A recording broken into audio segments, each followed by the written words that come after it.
I had $27 million waiting for me at the end of a 15-minute drive. The papers were ready. The lawyers were waiting. All I had to do was sign my name. But at a red light on Fifth Avenue, a homeless man stepped out of the rain, filthy, broken, barely standing, and pressed his cracked lips close to my car window. And he whispered my name. Not my public name. Not Rowan Mercer. My real name. The one only my dead mother ever called me. I never made it to that law office. What happened next destroyed everything I thought I knew about my family, my money, and the woman who raised me. Stay until the end. Drop the name of your city in the comments. I want to see how far this story has traveled. The morning I was supposed to become a millionaire, I burned my toast. I know that sounds ridiculous. $27 million sitting in a law firm downtown, my name on every document, my signature the only thing standing between me and a complete reversal of fortune. And the thing I remember most clearly from that morning is the smell of scorched bread and the way the smoke alarm in my apartment kept screaming until I threw a dish towel over it. That's the thing nobody tells you about life-changing days. They don't feel like anything special when they start. They feel like Tuesdays. It was a Tuesday. October 14th, Seattle in full autumn collapse. Wet leaves plastered to the sidewalks, the sky the color of old pewter, rain so fine and persistent, it was more like the air itself had decided to be water. I'd lived in this city for 11 years and I still hadn't made peace with the October rain. My mother used to say Seattle rain was the kind that got into your bones and set up a permanent address. My mother. She'd been gone for 6 years, and somehow, on the morning I was supposed to collect what remained of her family's fortune, I couldn't stop thinking about her standing at the kitchen window of our old apartment in Tacoma, watching rain streak down the glass, telling me things I was too young and too stupid to really hear.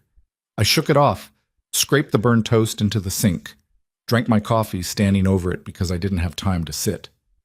The appointment was at 10 o'clock sharp at Callaway, Hendricks & Fitch, a law firm so old and so expensive that their lobby probably charged admission.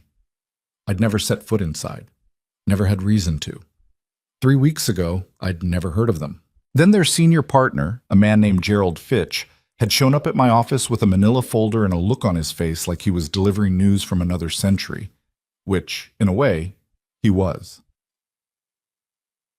Ma'am, Mr. Mercer, he'd said, settling into the chair across from my desk with the careful movements of a man who spent a lot of time delivering information that rearranged people's lives. Are you aware that your maternal grandfather, a Mr. Harold Ashford Wren, passed away 6 weeks ago in Spokane? I stared at him. I don't have a maternal grandfather, I said. My mother was an only child of parents who died before I was born. That's what she told me. Gerald Fitch opened his manila folder. I'm afraid, he said, in a tone that suggested he was not particularly afraid at all. That's not entirely accurate. What followed was 45 minutes of information that rewired my understanding of my own history. Harold Ashford Wren had been alive my entire life. He was 81 years old when he died of cardiac failure in a private residence outside Spokane. He had been, by any measurable standard, extraordinarily wealthy, the kind of wealth that doesn't announce itself but simply exists, like weather. He had accumulated his fortune over 50 years through a holding company called Wren Capital Group, which had its fingers in real estate, private equity, and what Fitch carefully described as legacy investment portfolios. He had known about me since the day I was born. He had chosen, for reasons Fitch said he was not at liberty to fully disclose, to remain absent from my life. And now he was dead, and his estate, after legal fees, after taxes, after the dissolution of certain business arrangements, amounted to $27,400,000, left entirely to me. I sat in my office chair and felt absolutely nothing for a long moment. Then I felt something that wasn't happiness or gratitude or excitement. It was closer to anger. The particular anger of someone who has been lied to so thoroughly and for so long that the truth, when it finally arrives, doesn't feel like relief. It feels like a door being opened to reveal another locked door behind it. Why? I asked Fitch. I beg your pardon? Why me? Why now? Why didn't he ever... I stopped, restarted. He knew about me my entire life and never once reached out. Not when my mother died. Not when I was 23 and broke and sleeping on a friend's couch. Nothing. And now he's dead and suddenly I'm the heir? Why? Gerald Fitch closed his folder with the practiced composure of a man who had answered this particular category of question many times before. Mr. Wren's motivations were his own, he said. What I can tell you is that his final instructions were explicit and unambiguous. You are the sole beneficiary. The estate is yours. All that's required is your signature on the transfer documents. He paused. October 14th, 10 a.m., our office is on Fifth Avenue. He handed me a card. I'd encourage you not to be late, he said. There are time-sensitive elements to the estate. I looked at the card for a long time after he left. Time-sensitive elements. I should have asked what that meant. I didn't. 3 weeks later, I was in my car.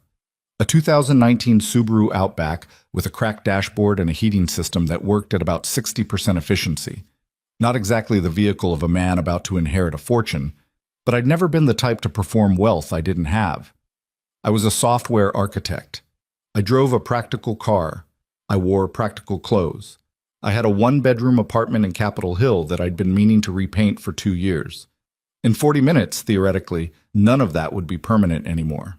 I drove through the rain with NPR murmuring in the background and tried to feel something appropriate for the occasion. Excitement, maybe. Or at least some kind of readiness. Instead, I kept circling back to the same question I'd been circling for 3 weeks. Why didn't she tell me? My mother, Claire Mercer, Claire Wren before she took her married name from a man who disappeared before I was 2, had spent my entire childhood constructing a family history built on absence. No grandparents, no extended family, no roots, just the two of us and the story she told, that she'd come from nothing and together we'd make something. I loved her for that story. I built myself on it. And apparently it was a lie. Not the love. I don't think the love was a lie. But the absence was manufactured. The isolation was chosen. My grandfather existed and breathed and accumulated $27 million for 81 years while I grew up 300 miles away not knowing he existed. Why? What could possibly... The light ahead turned red. I stopped beneath the overpass at 5th and Clement, windshield wipers pushing rain aside in their rhythmic and different way, and I looked out the side window the way you do when you're not really looking at anything, just letting your eyes rest somewhere that isn't the inside of your own skull. That's when I saw him. He was standing on the sidewalk maybe 15 feet from the passenger side of my car. Not panhandling. No sign. No cup. No outstretched hand. Just standing in the rain like he'd grown there. He was somewhere in his 60s, I thought, though the kind of life that put him on that street had a way of adding decades to a face. Gray stubble that was growing toward a beard. A coat that had once been green and had faded to something closer to the color of dead leaves. His hands were hanging at his sides, and he was looking at the cars the way people look when they've stopped expecting anything from them. I looked away. The light was going to change in 30 seconds. I had an appointment. I looked back at him. I don't know why. Some peripheral pull. He was already looking at me. Not at my car. At me, through the rain-blurred window, with an intensity that was uncomfortable, in the specific way that eye contact with strangers is uncomfortable when it lasts 1 second longer than the social contract allows. Then he walked toward the car. My hand moved automatically toward the door lock. An instinct. I'm not proud of it, but I'm not going to pretend it didn't happen. He stopped right at the passenger window. The rain was running off his coat in small rivers. Up close, I could see his eyes were dark. Not brown, something closer to gray, and they were very, very awake. Alert in a way that didn't match the rest of him. He didn't knock on the glass. He didn't gesture for me to roll the window down. He just leaned slightly forward, and he said something, and even through the glass and the rain and the engine idling and NPR talking about municipal budget shortfalls, I heard it. 2 syllables. Barely a sound. Rowdy. I stopped breathing. That was the name my mother called me. Not Rowan. Rowdy. A private nickname from before I could remember. From some incident in my infancy that she always refused to fully explain, but would describe with a laugh as the day I understood I was outnumbered. She'd used it my entire childhood. She'd used it in her last coherent words to me from a hospital bed. Nobody had called me that in 6 years. Nobody outside of this man could possibly have known it existed. The light turned green. The car behind me honked. I didn't move. I rolled down the window.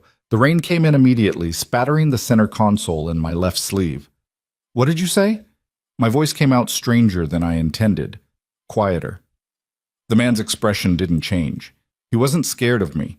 He wasn't performing anything. He just looked at me with those gray awake eyes and said, again, "Rowdy, that's what she called you. Who are you?" "Someone who knew your mother."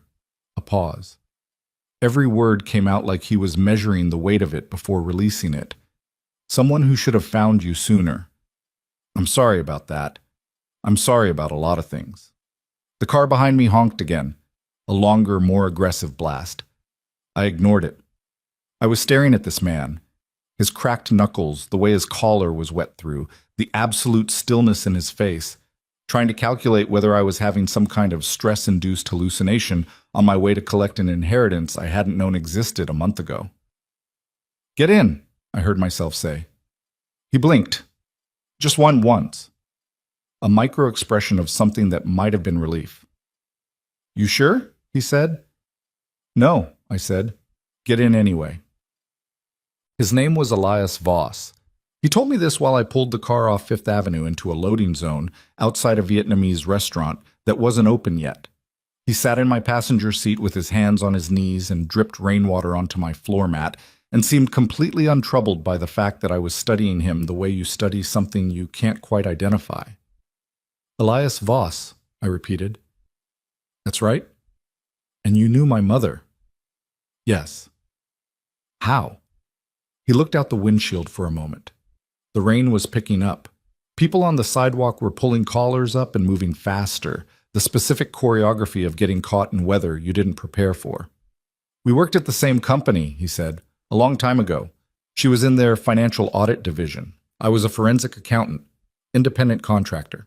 His voice was flat, careful, the voice of someone who has told a story so many times internally that the emotion has been worn smooth off the surface. "We became friends, close friends, the kind that—" He stopped, started again. "She was a good person, your mother, the best person in that building by a significant margin, which made what happened to her worse." Something cold moved through my chest. "What company?" I said. He turned and looked at me directly. "Wren Capital Group."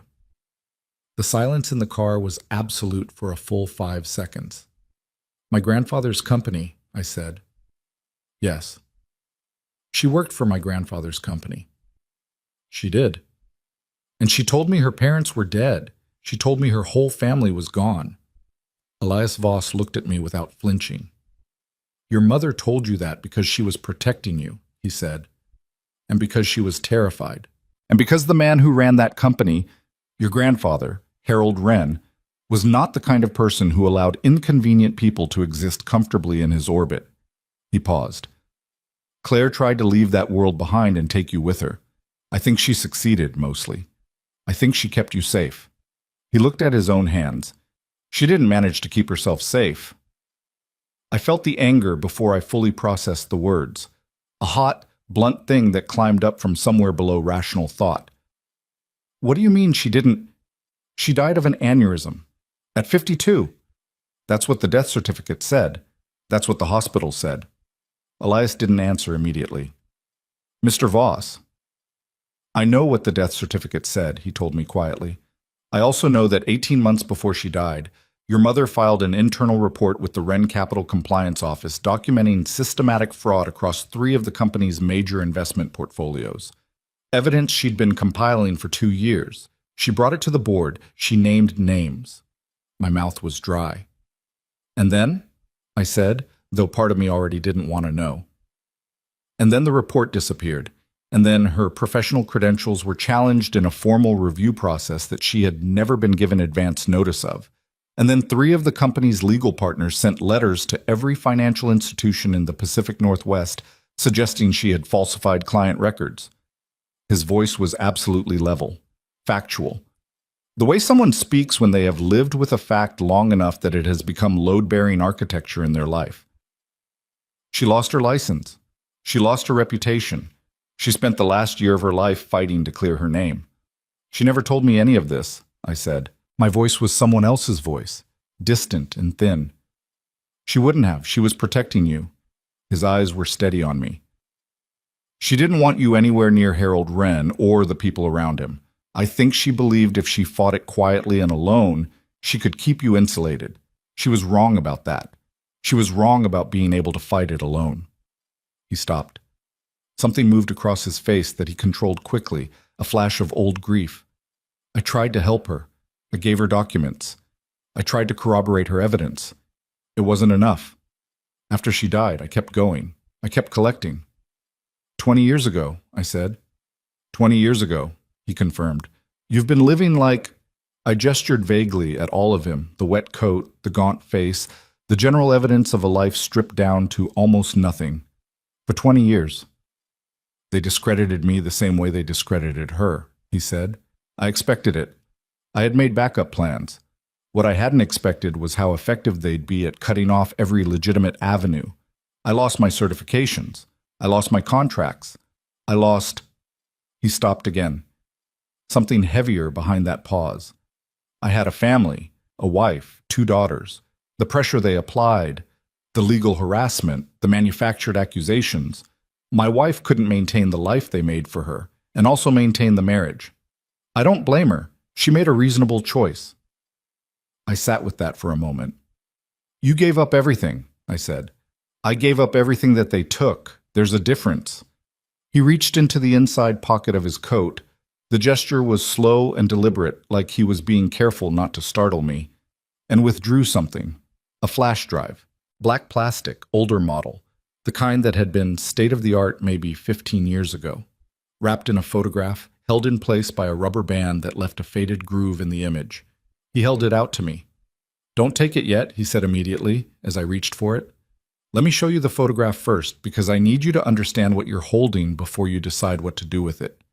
He slipped the rubber band off and unfolded the photograph without removing the drive from his hand. I looked at it. My mother. Young.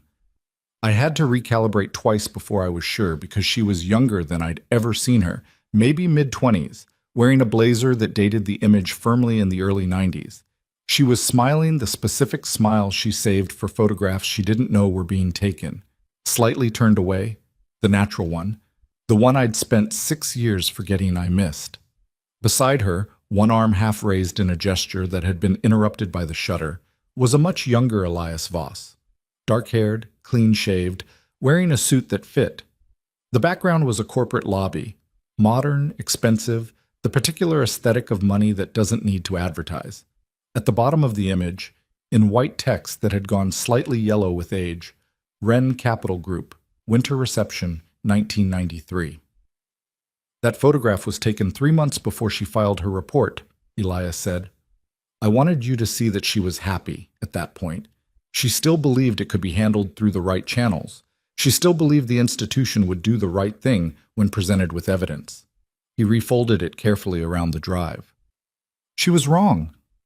And you now need to decide whether you're going to make the same mistake she made. What do you mean? The appointment you have this morning, Elias said, looking at me directly. 10 a.m. Callaway, Hendricks, and Fitch. Every hair on the back of my neck stood up. How do you know about that? Because I've been watching you since Harold Wren died, he said. Because I knew they would come for you. Because Gerald Fitch is not just a probate attorney handling a routine estate. He's been on Wren Capital's legal payroll for 30 years. And because the documents they want you to sign tomorrow morning are not simply an inheritance transfer. Then what are they? Elias looked at me very carefully, the way you look at someone before you say something that will permanently change their understanding of a situation. There are assets buried in Harold Wren's estate that were never meant to be found, he said. Shell accounts, holding structures built specifically to conceal the fraud your mother documented. Harold, your grandfather, spent the last 6 years of his life very quietly compiling the same evidence your mother compiled. He was an old man who'd watched what they did to his daughter and spent decades living with it. A pause. I believe he wanted to make it right before he died. I believe he left it for you deliberately, not just the money, the evidence.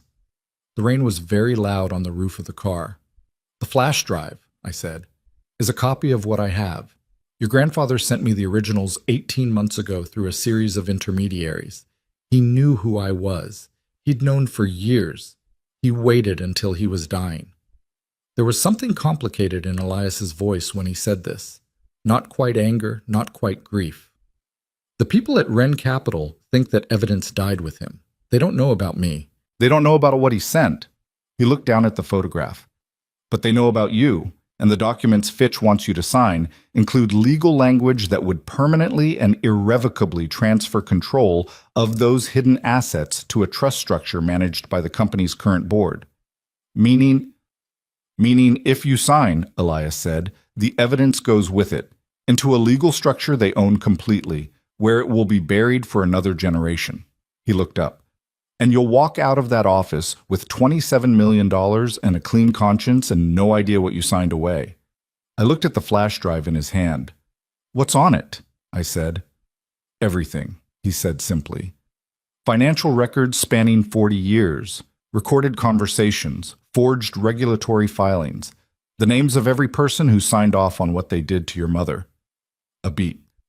And documentation of approximately $340 million in investor funds that were quietly redirected into private accounts belonging to the current board members, individual investors, pension funds, small businesses, people who trusted this company with their futures and got nothing back. I heard that number. $340 million. Not Harold Wren's fortune, not my inheritance. Money that belonged to other people, real people, retired people. People who might be sitting right now in houses they were about to lose, in lives that had been quietly hollowed out by decisions made in glass towers by men in expensive suits. Why me? I said. My voice was quieter than I intended. Why does it have to be me who does something about this? Elias looked at me, and for the first time his expression shifted, not dramatically, not theatrically, just a small, exhausted opening. Because you're all that's left, he said. Your mother is gone. I have nothing left to lose and no credibility left to spend. Harold Wren spent 80 years building an empire and died having done almost nothing with his wealth that he was proud of, and the one thing he managed to do at the very end was leave a trail for his grandson. A pause. And because this evidence means nothing if it never reaches the people who can act on it. I can't deliver it. I've tried. No regulatory body, no journalist, no federal agency will take a meeting with a homeless man with a flash drive and a 20-year-old story. But they'd take one with me. You're about to inherit $27 million from a man connected to this fraud. You are, whether you want to be or not, a material witness to the estate. A relevant party. He held the drive out again. Yes, they'd take a meeting with you. I looked at the drive. I looked at my mother's young face in the photograph. I thought about the apartment in Tacoma, the kitchen window, the rain she described getting into your bones and setting up a permanent address. She never told me about any of this, I said quietly, almost to myself. She carried all of it alone. That's who she was, Elias said, gently. She would have carried mountains alone if she thought it kept you lighter. I sat with that for a long time. The rain drummed on the roof. A delivery truck passed, close enough to rock the car slightly on its wheels. My phone buzzed on the center console. I looked at the screen. Calloway, Hendricks, and Fitch. Fitch, Gerald. Calling, checking on me, making sure I was on my way. I looked at it until it stopped buzzing. Then I looked at Elias Voss, this wrecked, patient, stubborn man who had spent 20 years in the rain holding on to something that should have burned him up entirely. And I reached out and took the flash drive from his hand. It was lighter than I expected. Evidence always is. Okay, I said. Tell me everything. Oh, he told me for 2 hours. We drove. I needed to move. I needed the illusion of going somewhere while everything I thought I knew was being methodically replaced. Through the wet Seattle streets while Elias talked. And I asked questions, and the picture assembled itself the way pictures do when you finally have enough pieces. Not all at once, not with dramatic clarity, but incrementally, each piece connecting to the next, until what had been fragmentary became whole, and the wholeness was somehow worse than any individual piece had been. Wren Capital Group had begun as a legitimate investment firm. Harold Wren, in his 40s, had been a sharp and genuinely talented financial mind. That part was real. But somewhere in the late 1980s, as the firm grew and the clients multiplied and the money became so large it stopped feeling like individual people's futures and started feeling like an abstraction. A decision had been made. Not one dramatic decision, Elias explained. That was rarely how corruption worked. It was a series of small decisions, each one defensible in isolation, each one made easier by the one that preceded it. By the time my mother joined the audit division in 1991, the fraud was so deeply embedded in the company's structure that it had become, effectively, the structure. The legitimate business was a shell. The real business was the systematic redirection of investor capital. She spotted it within 6 months, Elias said. She was that good. She came to me because I was independent. I wasn't on their payroll. I was brought in for a specific project. She showed me what she'd found, and I told her she was right, and also that she was in serious danger. And she filed the report anyway, I said. She believed in the process, he said. There was no judgment in his voice. She believed that if you brought evidence to the right people, the right things would happen. She was a good person who hadn't yet learned that institutions protect institutions. My grandfather, Elias told me, had known about the fraud, had at certain points been complicit in it. Not the architect, but not innocent either. He'd looked away when looking away was profitable. He'd signed things he shouldn't have signed. He was, by Elias's account, a deeply complex and deeply flawed man who had done genuinely terrible things and also, in the end, tried to do one genuinely right thing. He came to me, Elias said, 4 years ago, through a letter. Anonymous return address, but I knew who it was from. He referenced things only 3 people in the world would know, and 2 of them were dead. He shook his head. He said he was dying. He said he'd spent decades telling himself that what happened to Claire was unfortunate, that it was the price of a larger machinery he couldn't control. He said he stopped believing that about the time he turned 75. A pause. He said he wanted to leave the truth behind even if he couldn't deliver it himself. He chose you, Ake, I said. He chose me because I was still alive and I still had copies, and I was the only person outside the company who knew where the bodies were buried, metaphorically. Elias glanced at me. Mostly metaphorically. Mostly. There's one case I'm not certain about. A regulatory auditor who was pushing toward the company in 2004 died in a single car accident on a dry road on a clear night.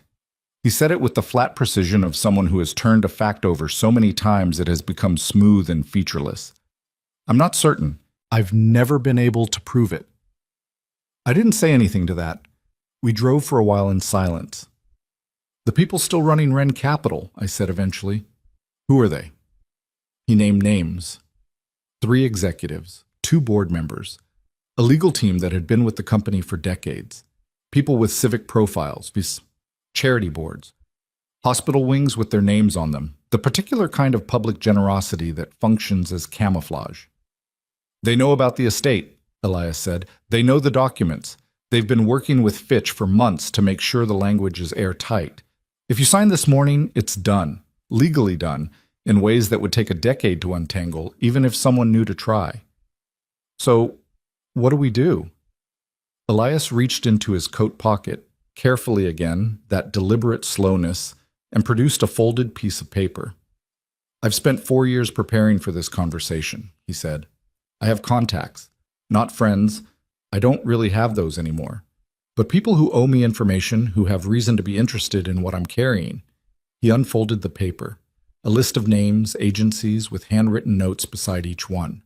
There's a federal investigator in the SEC's Enforcement Division. She's been looking at Wren Capital for 2 years and keeps hitting walls, because without a material witness connected to the estate, she can't get the access she needs. Your grandfather's death should have triggered an automatic estate review. That review hasn't happened because Fitch has been managing the timeline. She needs me, I said. She needs you and the drive and about 12 hours to get the right people in a room. He looked at me. Are you willing?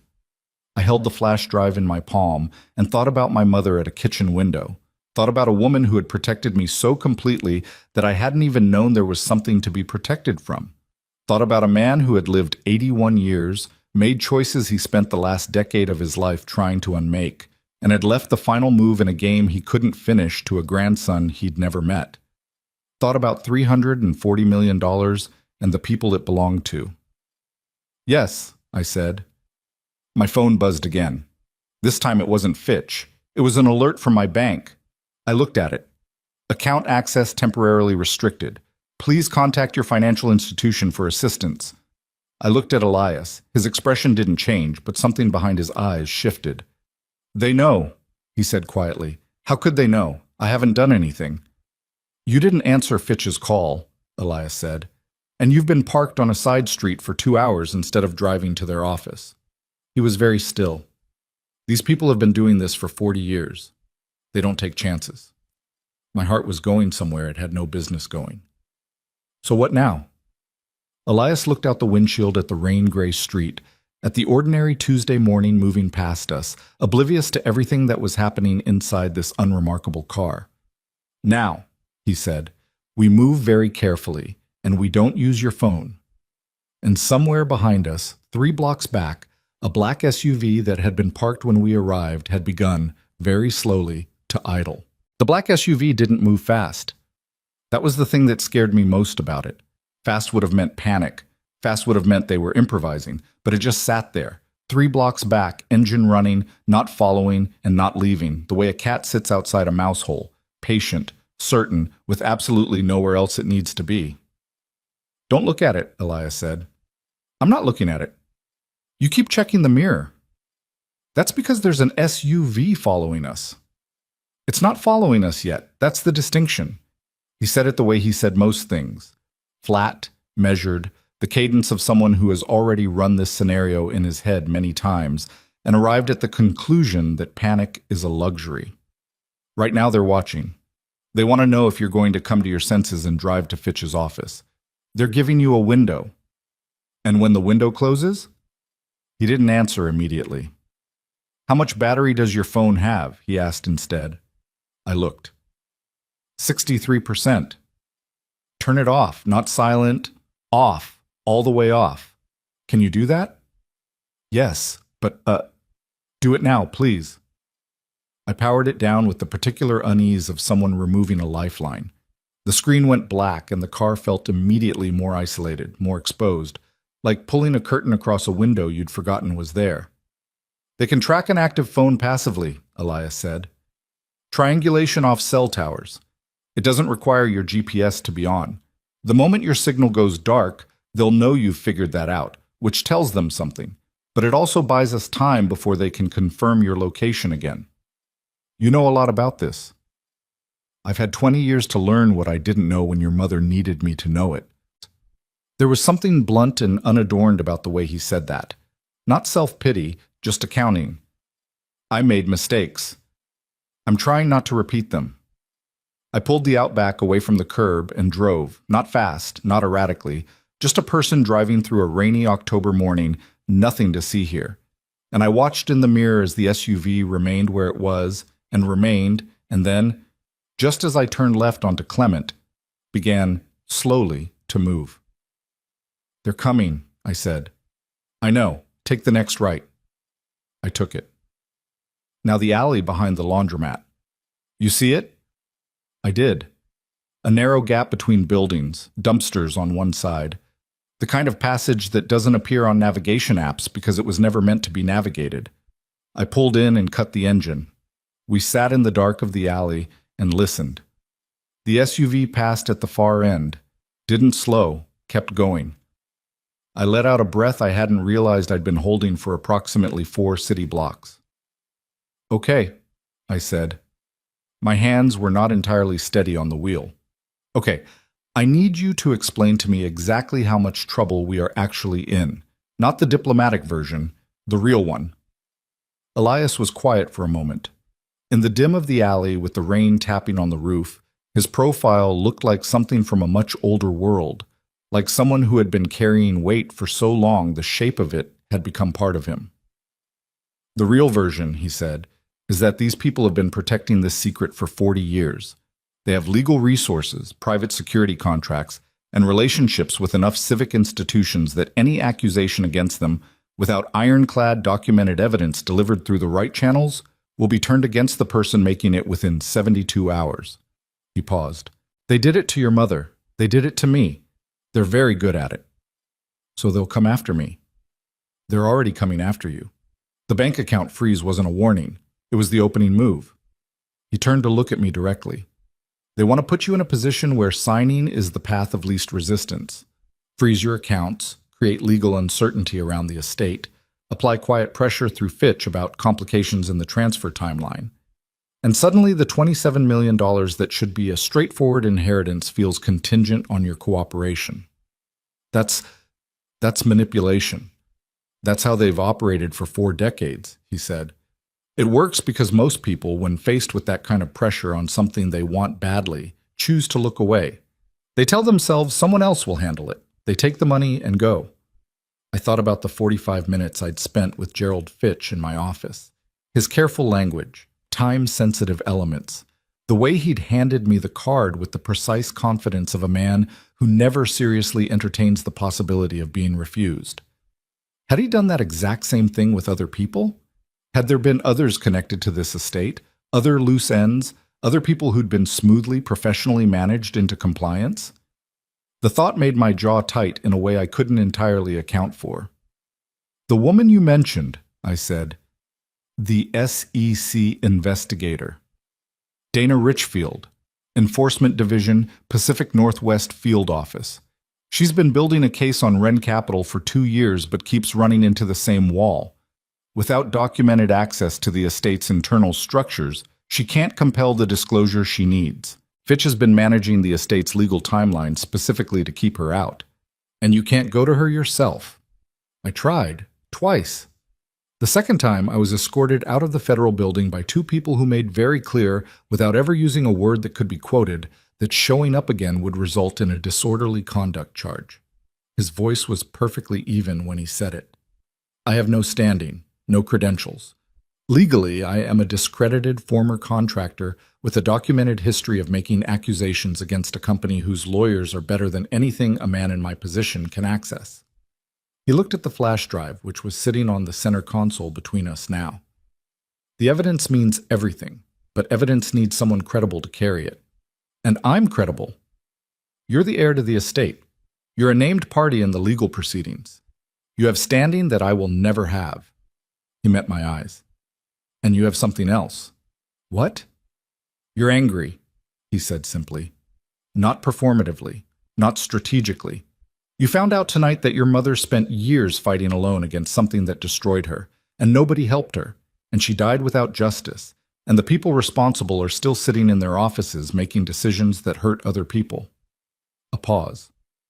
That anger is legitimate, and the right people, in the right room, will feel it. I sat with that. Outside, a gust of wind pushed a sheet of rain sideways through the alley entrance. Somewhere above us, a pigeon made a sound like a small complaint and moved on. We need to get to Dana Richfield, I said. Yes. Without using my phone? Yes. And without being followed. That will be the complicated part. I looked at him. 60-something, wet through, 20 years of patience worn into his face like topography. I thought about what he'd said. I made mistakes. I'm trying not to repeat them. I thought about my mother at 25 in a company lobby, smiling a smile I recognized, believing institutions would do the right thing. What did she look like? I said. The question came out before I'd decided to ask it. When you knew her, what was she like? Something shifted in Elias Voss's face, very carefully, like moving something fragile. She was the funniest person in any room she was in, he said, after a moment. Not obviously. She didn't perform it. She'd say one thing, very quietly, and if you weren't paying attention, you'd miss it, but if you caught it, he almost smiled. It didn't quite make it all the way there. She had no patience for pretense. None. She could identify a person who was performing wealth or authority within about 30 seconds, and she'd spend the rest of the interaction being perfectly polite while privately dissecting them, and she'd tell me about it afterward, and I'd laugh until I couldn't breathe. My throat was doing something it had no business doing in the front seat of a car in an alley. That's her, I said. My voice was not entirely stable. That's exactly her. She talked about you, he said. Every single day. You were maybe 3 when I knew her. She had a photograph of you in her desk drawer, and she'd take it out when she thought no one was looking. He paused. She would have done anything for you. She did do everything. I pressed my hand flat against the steering wheel and breathed through it. This was not the moment. I knew it wasn't the moment. There was a black SUV somewhere in the vicinity and a law firm waiting for a signature and 20 years of buried evidence on a flash drive between us. And this was not the moment to fall apart over a woman who had been gone for 6 years. I breathed through it anyway. Okay, I said when I could. Tell me how we get to Richfield. Elias reached back into his coat. The man had layers, actual layers of worn fabric, and somewhere in all of it, apparently, a significant amount of prepared contingency. He produced a folded page torn from what looked like a street map. Paper, actual paper, the kind nobody carried anymore. There's a public library on Yesler, he said, 8 blocks from here. They have computers for public use that don't require a login. I need 20 minutes on one of them to make contact through a channel that can't be traced back to either of us. What channel? An email address that forwards through 3 separate servers. I set it up 2 years ago for exactly this situation. He looked at me.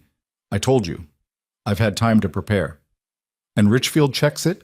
She will when she sees what I put in the subject line. He didn't tell me what the subject line was. I didn't ask. I started the car.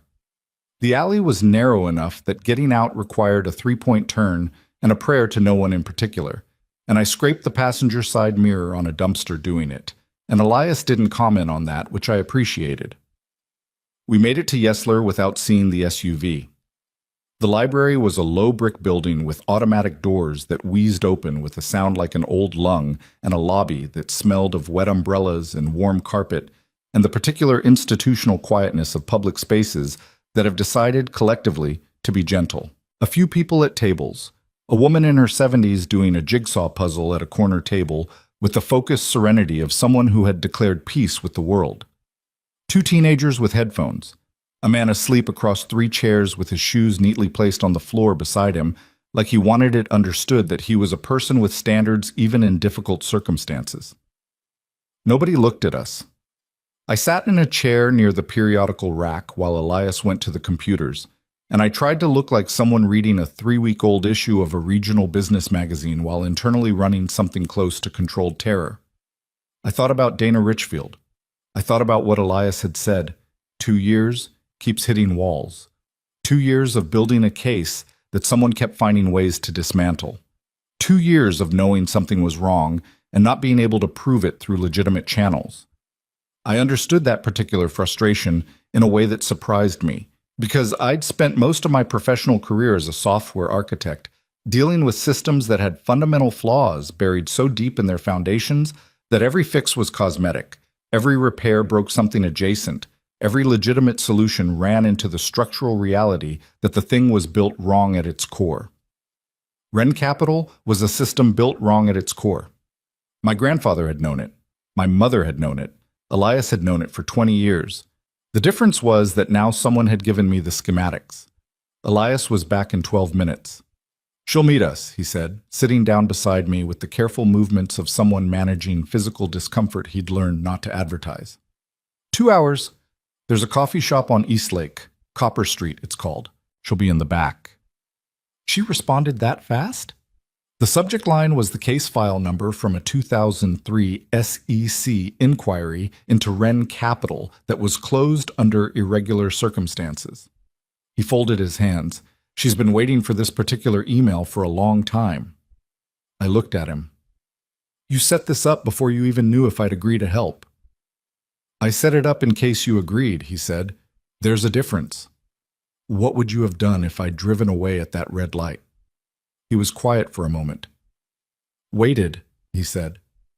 For what? For whoever came next. Someone always comes next. He looked at the woman doing her jigsaw puzzle.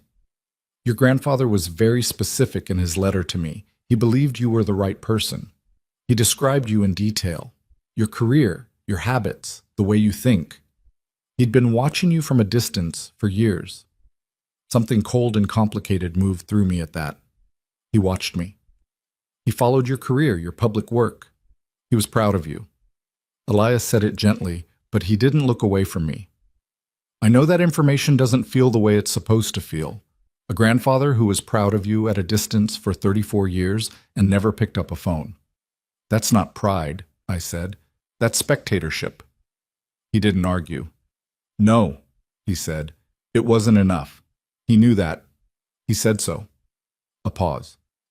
He also said he was a coward for most of his life, and that he didn't expect forgiveness from anyone and wasn't asking for it. He just wanted to leave something useful behind before the end. I didn't know what to do with Harold Wren. I still don't, fully. He was a man I never met who watched me from a distance and did nothing for 60 years and then, dying, tried to hand me a sword. There's a version of that story where he's the villain. There's a version where he's a tragic figure. There are probably versions where he's both simultaneously. What I know is that the sword was real, and I was holding it. We had 90 minutes before the meeting with Richfield. Too long to sit still in a library, too short to do anything useful with, and outside the SUV was somewhere in the city doing patient mathematics about where we'd gone. We can't go back to my car, I said. If they're any good, they have the plate by now. They absolutely have the plate, Elias said. Yes. So we walk. 8 blocks in the rain. You've done worse. He looked at me. Yes, he said, after a moment. I have. We walked. Seattle in the rain has a particular quality that I think you either make peace with or you don't. And the people who don't eventually leave. The water doesn't fall so much as it arrives, drifting sideways, finding gaps in collars, making the city feel like something at the bottom of a slow river. Elias walked beside me with his hands in his coat pockets and his head slightly down, the posture of someone who had learned to be invisible in public spaces, who had refined the particular art of being a person that other people's eyes slide right off. I thought about how long he'd been practicing that. We didn't talk much, partly because we were in public and partly because there wasn't much left to say in transit. We'd said the important things in the car, and what came next was the meeting, and the meeting was either going to be the thing that changed everything or the thing that confirmed we'd run out of road. Copper Street Coffee was the kind of place that had been there since before coffee shops became a lifestyle statement. No exposed brick with motivational quotes. No menu written in chalk with seasonal specials. Just tables and chairs and coffee that came in normal sizes and didn't have Italian names, and a back section separated from the front by a half wall with plants on it that had definitely seen better decades. Dana Richfield was already there. She was maybe 45, compact, with dark hair pulled back in a way that suggested she didn't have time to think about her hair and had solved the problem permanently rather than ongoing. She was in a gray blazer over a blue shirt, and she had a coffee cup in front of her and a leather document folio on the table, and the expression of someone who has been in enough important meetings to have developed a very calibrated resting face that revealed nothing. She looked at me first, then at Elias. Something moved behind her eyes when she saw him. Recognition, but more than that. Something closer to the feeling you have when a door you'd stopped expecting to open finally does. "Mr. Voss," she said. "Ms. Richfield." He sat down across from her. I sat beside him. "Thank you for meeting us quickly. The subject line of your email was sufficient motivation." She looked at me directly. Her eyes were sharp and brown and evaluated things. "You're Rowan Mercer, Harold Wren's grandson." "Yes." "You were supposed to be at Callaway, Hendricks and Fitch at 10 o'clock this morning." "I was." "Something changed your mind." "Someone," I said. I nodded toward Elias. She looked at him again. "You've been trying to reach me for 2 years." "You've been building a case on Wren Capital for 2 years," he said. "We've been working on the same problem from different directions." "I couldn't take your previous contacts seriously," she said, and she said it without apology but also without cruelty. A walk-in with no documentation and no standing, making accusations against a firm with 30 years of clean regulatory history on paper. I'd have been putting my career on a bonfire. "I understand that. But now you have standing." She said this to me. "You're a beneficiary of the estate, a named party in the legal proceedings. And I have this." I put the flash drive on the table between us. She looked at it. She didn't touch it. What's on it? According to Mr. Voss, and I have no reason to doubt him, financial records documenting 40 years of fraud, recorded conversations, forged regulatory filings, and documentation of approximately $340 million redirected from investor accounts into private structures controlled by the current board. I kept my voice even. My grandfather compiled the core evidence in the last years of his life. Mr. Voss has been corroborating and expanding it for 20 years. Richfield picked up her coffee cup and set it down again without drinking from it. If this is what you're describing, she said carefully, this is not a civil matter. This is federal criminal fraud at a scale that would involve multiple agencies and a multi-year prosecution. I know. I need to be very direct with you about what happens if we proceed from this meeting. The moment I bring this to my supervisors, your life becomes significantly more complicated. You will be asked to cooperate formally. There will be legal protections available to you, but there will also be a period, potentially a long period, during which the people at Wren Capital will use every resource available to them to discredit you, professionally, personally, financially. She looked at me steadily. They did it to your mother. They did it to Mr. Voss. They are very effective at it. I know, I said. You understand that the inheritance, the $27 million, will be tied up in legal proceedings that could take years to resolve. I understand that. And you still want to proceed. I thought about the drive over, the rain, my phone sitting dead in my pocket, the SUV 3 blocks back doing patient mathematics, the bank account already frozen on a Tuesday morning before 10 a.m. by people who had decided, before I'd even made a decision, what I was going to do. I thought about my mother's natural smile in a photograph she didn't know was being taken. They already froze my bank account, I said, so they've already decided I'm a problem. The question of whether to proceed feels somewhat academic at this point. Something shifted in Richfield's expression. Not a smile exactly, but the first suggestion that the resting face had thawed a fraction. Show me what's on the drive, she said. Elias reached across and picked it up. Do you have a laptop? I have a laptop. She didn't open the folio. Instead, she looked at both of us. Before I do, Mr. Mercer, I need to ask you something, and I need you to think carefully before you answer. Okay? Is there any part of you that is doing this out of personal anger toward your grandfather? Toward the estate? Any part of this that is about punishing Harold Wren's legacy rather than exposing genuine fraud? It was a sharp question, the kind that cuts differently depending on where you're standing when it lands. I understood why she asked it. She needed to know if I was a witness or a weapon.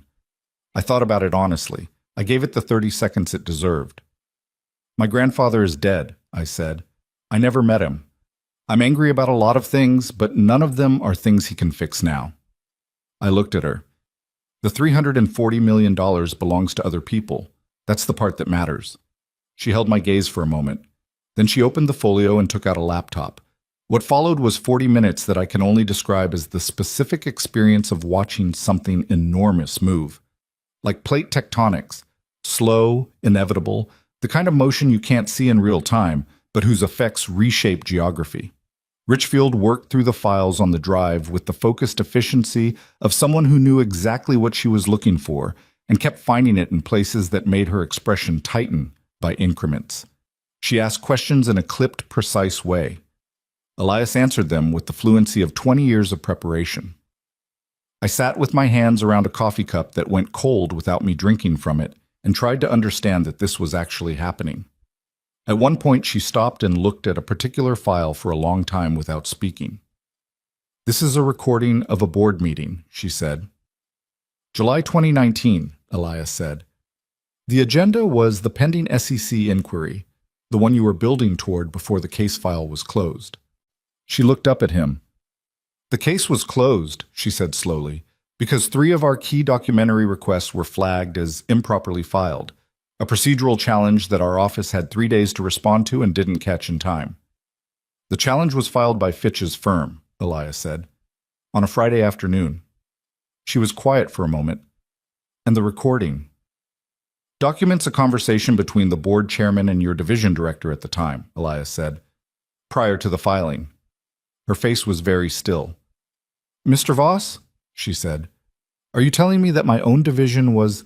I'm telling you that the recording exists and you should listen to it yourself before you draw any conclusions. He paused. I don't think it was systemic. I think it was one person, one favor, for significant consideration. But you should hear it. She looked at the drive. She looked at Elias. She looked at me. I need to make a call, she said. Not to my supervisor, to someone outside the chain that intersects with Pacific Northwest operations. She stood up. Don't leave this table, both of you. She walked to the far corner of the coffee shop, phone already to her ear. I looked at Elias. He was looking at the table. You knew about her director, I said quietly. I suspected.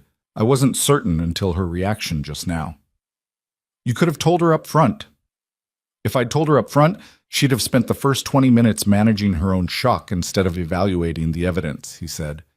She needed to see the drive first. She needed to be certain of the evidence before I handed her a personal reason to react emotionally. I looked at him. You've thought through every part of this. I've had time to think, he said again, and then quietly, so quiet I almost missed it. I didn't think through enough of it 20 years ago, with your mother. He paused.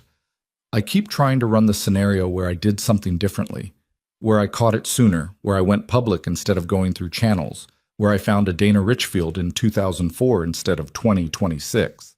He looked up. There isn't a version where it doesn't cost something terrible. I've made peace with that, mostly. I looked at this man who had lost everything and kept going anyway, in the rain, for 2 decades, because he'd promised something to a woman who was already gone. I tried to find words for what that was. I couldn't. Some things don't have words. They just have weight. Richfield came back. She sat down. Her resting face was completely restored, which told me nothing except that she was very good at her job. I've spoken with someone I trust, she said. We're going to need to move today. Not this week. Today. She looked at both of us. The estate signing was scheduled for 10 a.m. It's now 11:40. Fitch will be escalating. If the board believes you've gone dark, they may accelerate their own timeline to address the estate through alternative legal mechanisms. They'll try to have me declared non-responsive and pursue a contingency disposition of the assets, I said. She looked at me with the first trace of genuine surprise I'd seen on her face. You know estate law? I know systems, I said. The specific language varies, the logic doesn't. She almost smiled. Not quite. We need to get you both somewhere safe while I coordinate. There's a federal facility I can use that won't show up in any logs connected to the Pacific Northwest Enforcement Office. She looked at Elias. Can you travel? He blinked. Where? 12 blocks. On foot. Yes, he said. I can manage 12 blocks.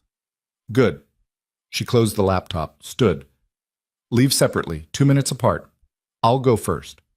She looked at me one more time with those sharp, evaluating eyes. Mr. Mercer, what you're doing, I want you to understand that it matters. Not abstractly, specifically. There are investors in 3 states who lost retirement savings that we have never been able to trace back to a source. What's on that drive, if it holds up, and from what I've seen, it will hold up, gives those people something they've spent years not having. What's that? I said. An answer, she said simply. She put on her coat and walked out of the coffee shop into the rain. I sat there for a moment longer. Elias was sitting across from me, patient and still as he'd been since the red light on Fifth Avenue, since long before that, since longer ago than I could trace. She's right, he said. It matters. I know, I said. Your mother would have been... He stopped. I know, I said again. Quieter. I picked up the cold coffee and drank it. It was terrible. I drank it anyway because it was there and I needed something to do with my hands that wasn't shaking. Elias stood first. He pulled his coat straight with the dignity of a man who had decided, a long time ago, that he would maintain certain standards regardless of circumstances. He looked at me. 2 minutes, he said. 2 minutes, I confirmed. He walked out. I sat alone at the table in the back of the Copper Street Coffee for 120 seconds, watching the rain through the front window, thinking about all the things I didn't know yet. All the ways the next hours could go wrong, all the things that could still be taken from us before we got where we were trying to go. Then I stood up, put the flash drive in my inside jacket pocket, and walked out into the rain. Somewhere in the city, a black SUV was still looking for me, and for the first time all morning, that felt like their problem more than mine. The 12 blocks to the federal facility felt like 12 miles. Not because of the distance. My legs were fine. My body was doing what bodies do when adrenaline has been running long enough to become the new baseline, functioning on a kind of hollow efficiency, everything sharpened to the immediate task, everything else filed away for later. I could feel the flash drive in my inside jacket pocket with every step. A small, hard rectangle of plastic and metal that weighed almost nothing and somehow had the gravitational pull of something much larger. The rain had shifted in the hours since we'd left the library, gone from a fine, persistent drift to something with actual intention behind it, the kind that makes a sound when it hits flat surfaces and finds every gap in waterproofing you didn't know you had. By the third block, my collar was soaked through, and I'd stopped caring about it, which is its own kind of freedom. I kept 200 feet behind Richfield. Elias was somewhere behind me. I didn't check. Checking would mean turning around, and turning around meant looking like someone who was being followed. And looking like someone being followed in a city where someone was actually following you was the category of mistake that Elias had spent 20 years cataloging. I watched Richfield's back. Gray blazer, dark hair, the particular stride of someone who moves through public space as though it belongs to them by right rather than permission. She didn't look back at me once. At the 9th block, my eye snagged on something. A man in a dark jacket standing at the corner of a closed pharmacy, pretending to look at his phone. Normal enough. Except he'd been at the 6th block too, on the opposite side of the street, also looking at his phone. I registered it as a data point and kept walking and tried to remember exactly what Elias had said about their operational methods. They don't take chances. At the 10th block, I casually looked in the reflection of a storefront window and confirmed what I'd half suspected. Dark jacket, phone, maintaining a comfortable 150 feet behind me, professionally casual. Moving when I moved. I had two choices: speed up and close the gap on Richfield, which would confirm to Dark Jacket that I'd spotted him, because innocent people don't suddenly accelerate for no reason, or maintain my pace and trust that Richfield had chosen the facility destination for reasons that included this possibility. I maintained my pace. My heart, however, did what hearts do when the cognitive decision and the physical reality are not entirely in agreement. The facility, when we reached it, announced itself as nothing. A nondescript office building on a block with several other nondescript office buildings. The kind of architecture that communicates, in its very blankness, please look at something else. A directory in the lobby listed 3 government agencies, and 2 that appeared on closer inspection to not have websites. Richfield was already inside, holding the elevator with a look that said she'd clocked the Dark Jacket 2 blocks before I had. I got in. The doors closed. 2 of them, she said. Not a question. I only spotted 1. There were 2. The second was a woman, northwest corner, red umbrella. She looked forward at the elevator doors. They're good, but they telegraphed by using the same street rather than paralleling. They weren't expecting me to be paying attention, I said. No, they expected you to be scared. She glanced at me. Are you scared? I thought about it honestly. Yes, I said, but it's not the kind of scared that makes you stop. She made a small sound that might have been approval and might have been nothing at all. The floor we went to was not listed on the lobby directory. The room was small and aggressively functional, a table that had seen decades of use, 4 chairs, a whiteboard with remnants of previous writing that someone had erased inadequately. You could see the ghost of diagrams underneath.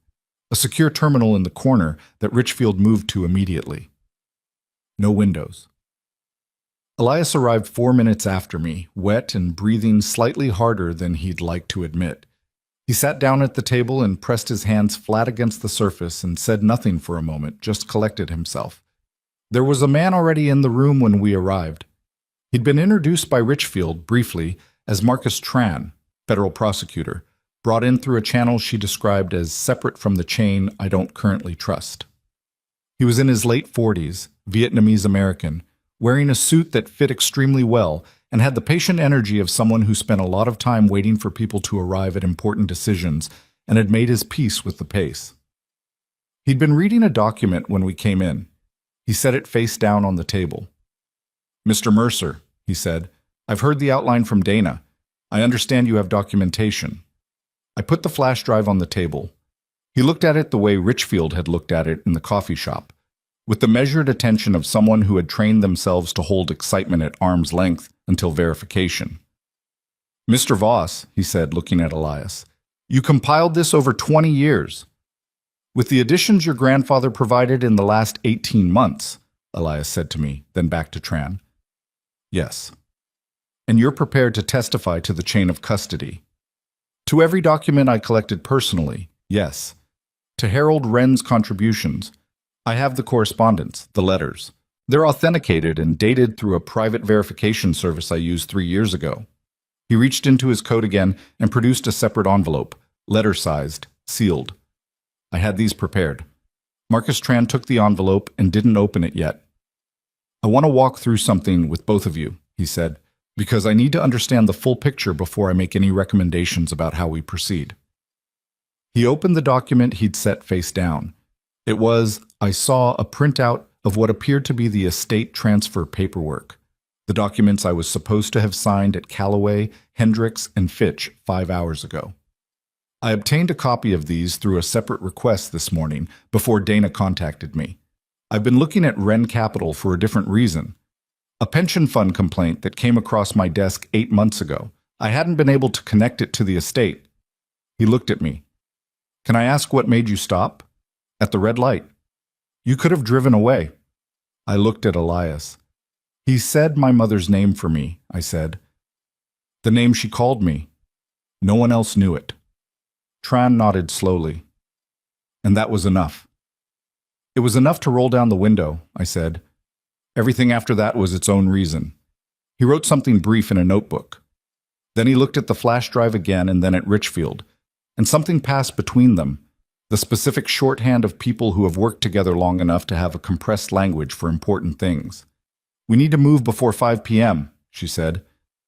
"If Fitch files a contingency motion this afternoon, he'll file it by 3, Tran said. "That's my estimate." He looked at his watch. It was 12:47.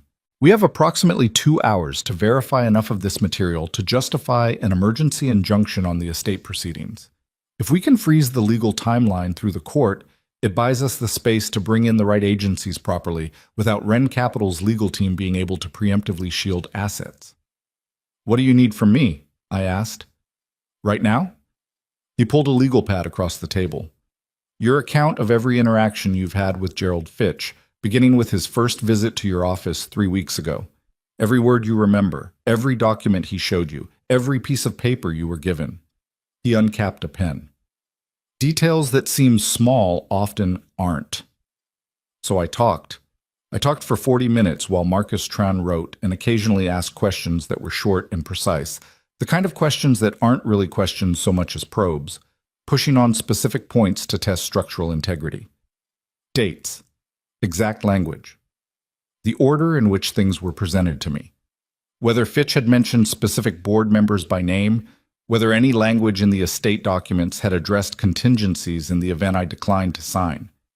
That last one stopped me. "There was a clause," I said slowly, pulling at the memory. Fitch mentioned it briefly, almost in passing. Something about an alternative distribution mechanism in the event the primary beneficiary, me, was unable to complete the transfer. "Unable or unwilling?" Tran asked. I thought. "Unable," I said. "Specifically unable, not unwilling." Tran and Richfield exchanged another look. "That's significant," she said. "What does it mean?" I asked. "It means the documents were drafted with the assumption that they might need to have you declared legally incapacitated rather than simply non-responsive," Tran said, and he said it with the flat precision of someone delivering a diagnosis. "If you refuse to sign, they have no mechanism. But if they can establish that you are, for some reason, unable to make legal decisions, whether through a psychiatric evaluation they arrange, or through evidence of behavior they characterize as erratic, The contingency clause gives the estate an alternate path that bypasses your consent entirely. The room was very quiet. They were planning to have me declared incompetent, I said. Planning for the possibility, Tran said carefully. Whether they would have actually pursued it depends on how you'd responded to initial pressure. The bank account freeze, the legal timeline management, those are preliminary pressure tactics. If those worked, the contingency never needed to activate. He paused. But it was in the documents, as an option. I sat with that for a moment. I thought about Gerald Fitch in my office, his careful language, his precise handoff of the card, the way he'd said time-sensitive elements with the confidence of a man holding something over someone who didn't know yet what was being held. I'd read him as professionally detached. Now I was rereading the whole encounter with the new information laid over it like a transparency. And the picture that emerged was different, colder, more deliberate. He'd been assessing me. The whole visit had been an assessment. I felt something I can only describe as retroactive violation. The particular feeling of realizing that a moment you experienced as neutral was in fact something being done to you without your knowledge or consent. Like finding out a conversation you thought was casual was being recorded. I want to make sure I understand what I'm saying yes to, I said. My voice came out harder than I intended. Not in terms of the legal mechanics, I understand that. I mean in terms of what happens to me, personally, when this becomes public. Tran put his pen down. I'll be direct, he said. In the short term, difficult. Your professional life will be examined. Anyone connected to Wren Capital who has resources to do so will look for anything that can be used to characterize you as having a motive other than public interest. Prior employers, former colleagues, personal relationships. They will look for debt, instability, anything that could be used in front of a sympathetic media outlet to suggest that you are a disgruntled heir attempting to blow up a legitimate estate for personal reasons. He held my gaze. In the medium term, assuming the evidence holds, which, from what Dana has described it will, the legal protections available to you as a cooperating witness are substantial. In the long term, you will be the person who brought this down. What that means for your life depends on who you are. I looked at him. And Elias? Tran looked at Elias. Something shifted in the prosecutor's expression. Not softness exactly, but a kind of recognition. Mr. Voss has been living with a false record for 20 years. The documentation you've provided, combined with the evidence on that drive, gives us grounds to pursue formal expungement of every professional action taken against him. That's not a guarantee. These things move through systems at their own pace, but it's a real possibility. Elias was looking at the table. His hands were still. I don't need guarantees, he said quietly. I know, Tran said, but I wanted to say it anyway.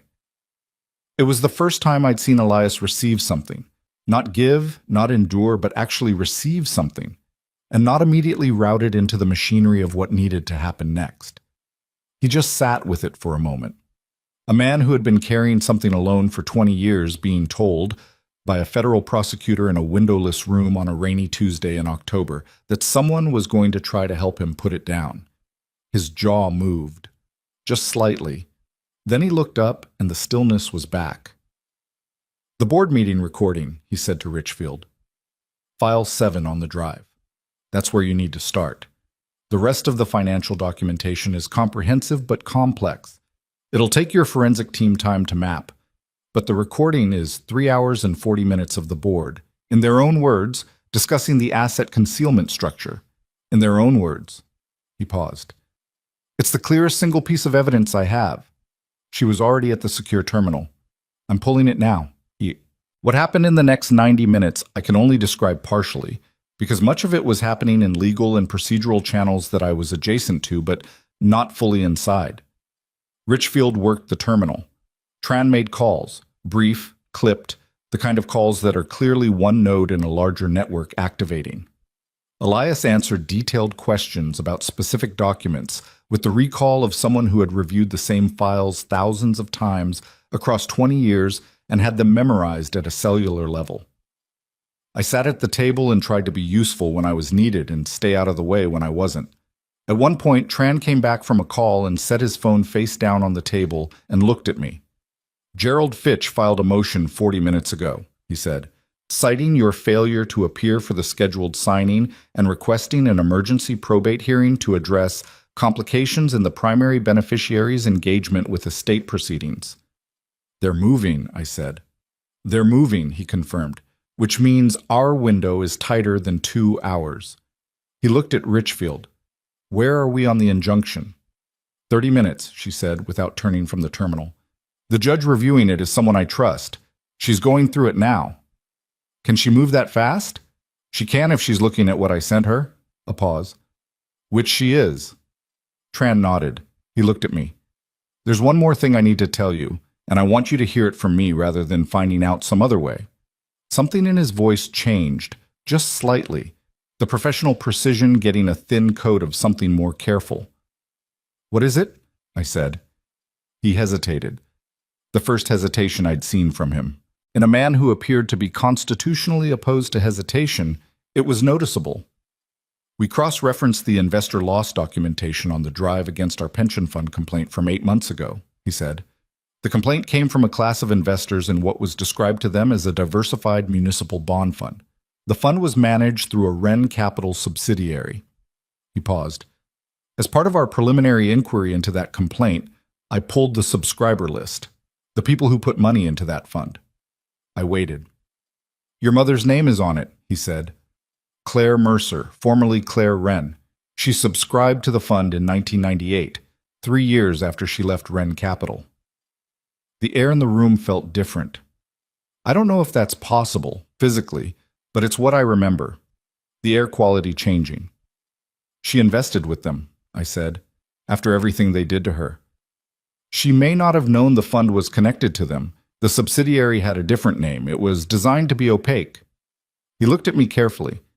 "The fund was closed in 2006. Investors were told it had been dissolved due to poor market performance and received approximately 12 cents on the dollar." He paused. "Based on the documentation on your drive, the actual returns, the real numbers before redirection, the fund's investors should have received full returns plus compound growth. Your mother's original subscription was $40,000. I did the math. $40,000, 1998, genuine compound growth through 2006. "They took that from her too," I said. "After everything. They took that too." "Yes," Tran said. "I'm sorry." I sat with it. What choice did I have? It was just another layer of the same thing, another row of the same terrible quilt. A woman who had documented their fraud, been destroyed for it professionally, watched them erase her reputation and her career and finally her health, and then, at some point in the aftermath, through some subsidiary with a different name, lost the money she'd put away for her old age she never reached. "Add her name to the list," I said. My voice was very even. "To the restitution documentation. Whatever class of investors is named in the complaint, add her name." "Her estate is yours," Tran said carefully.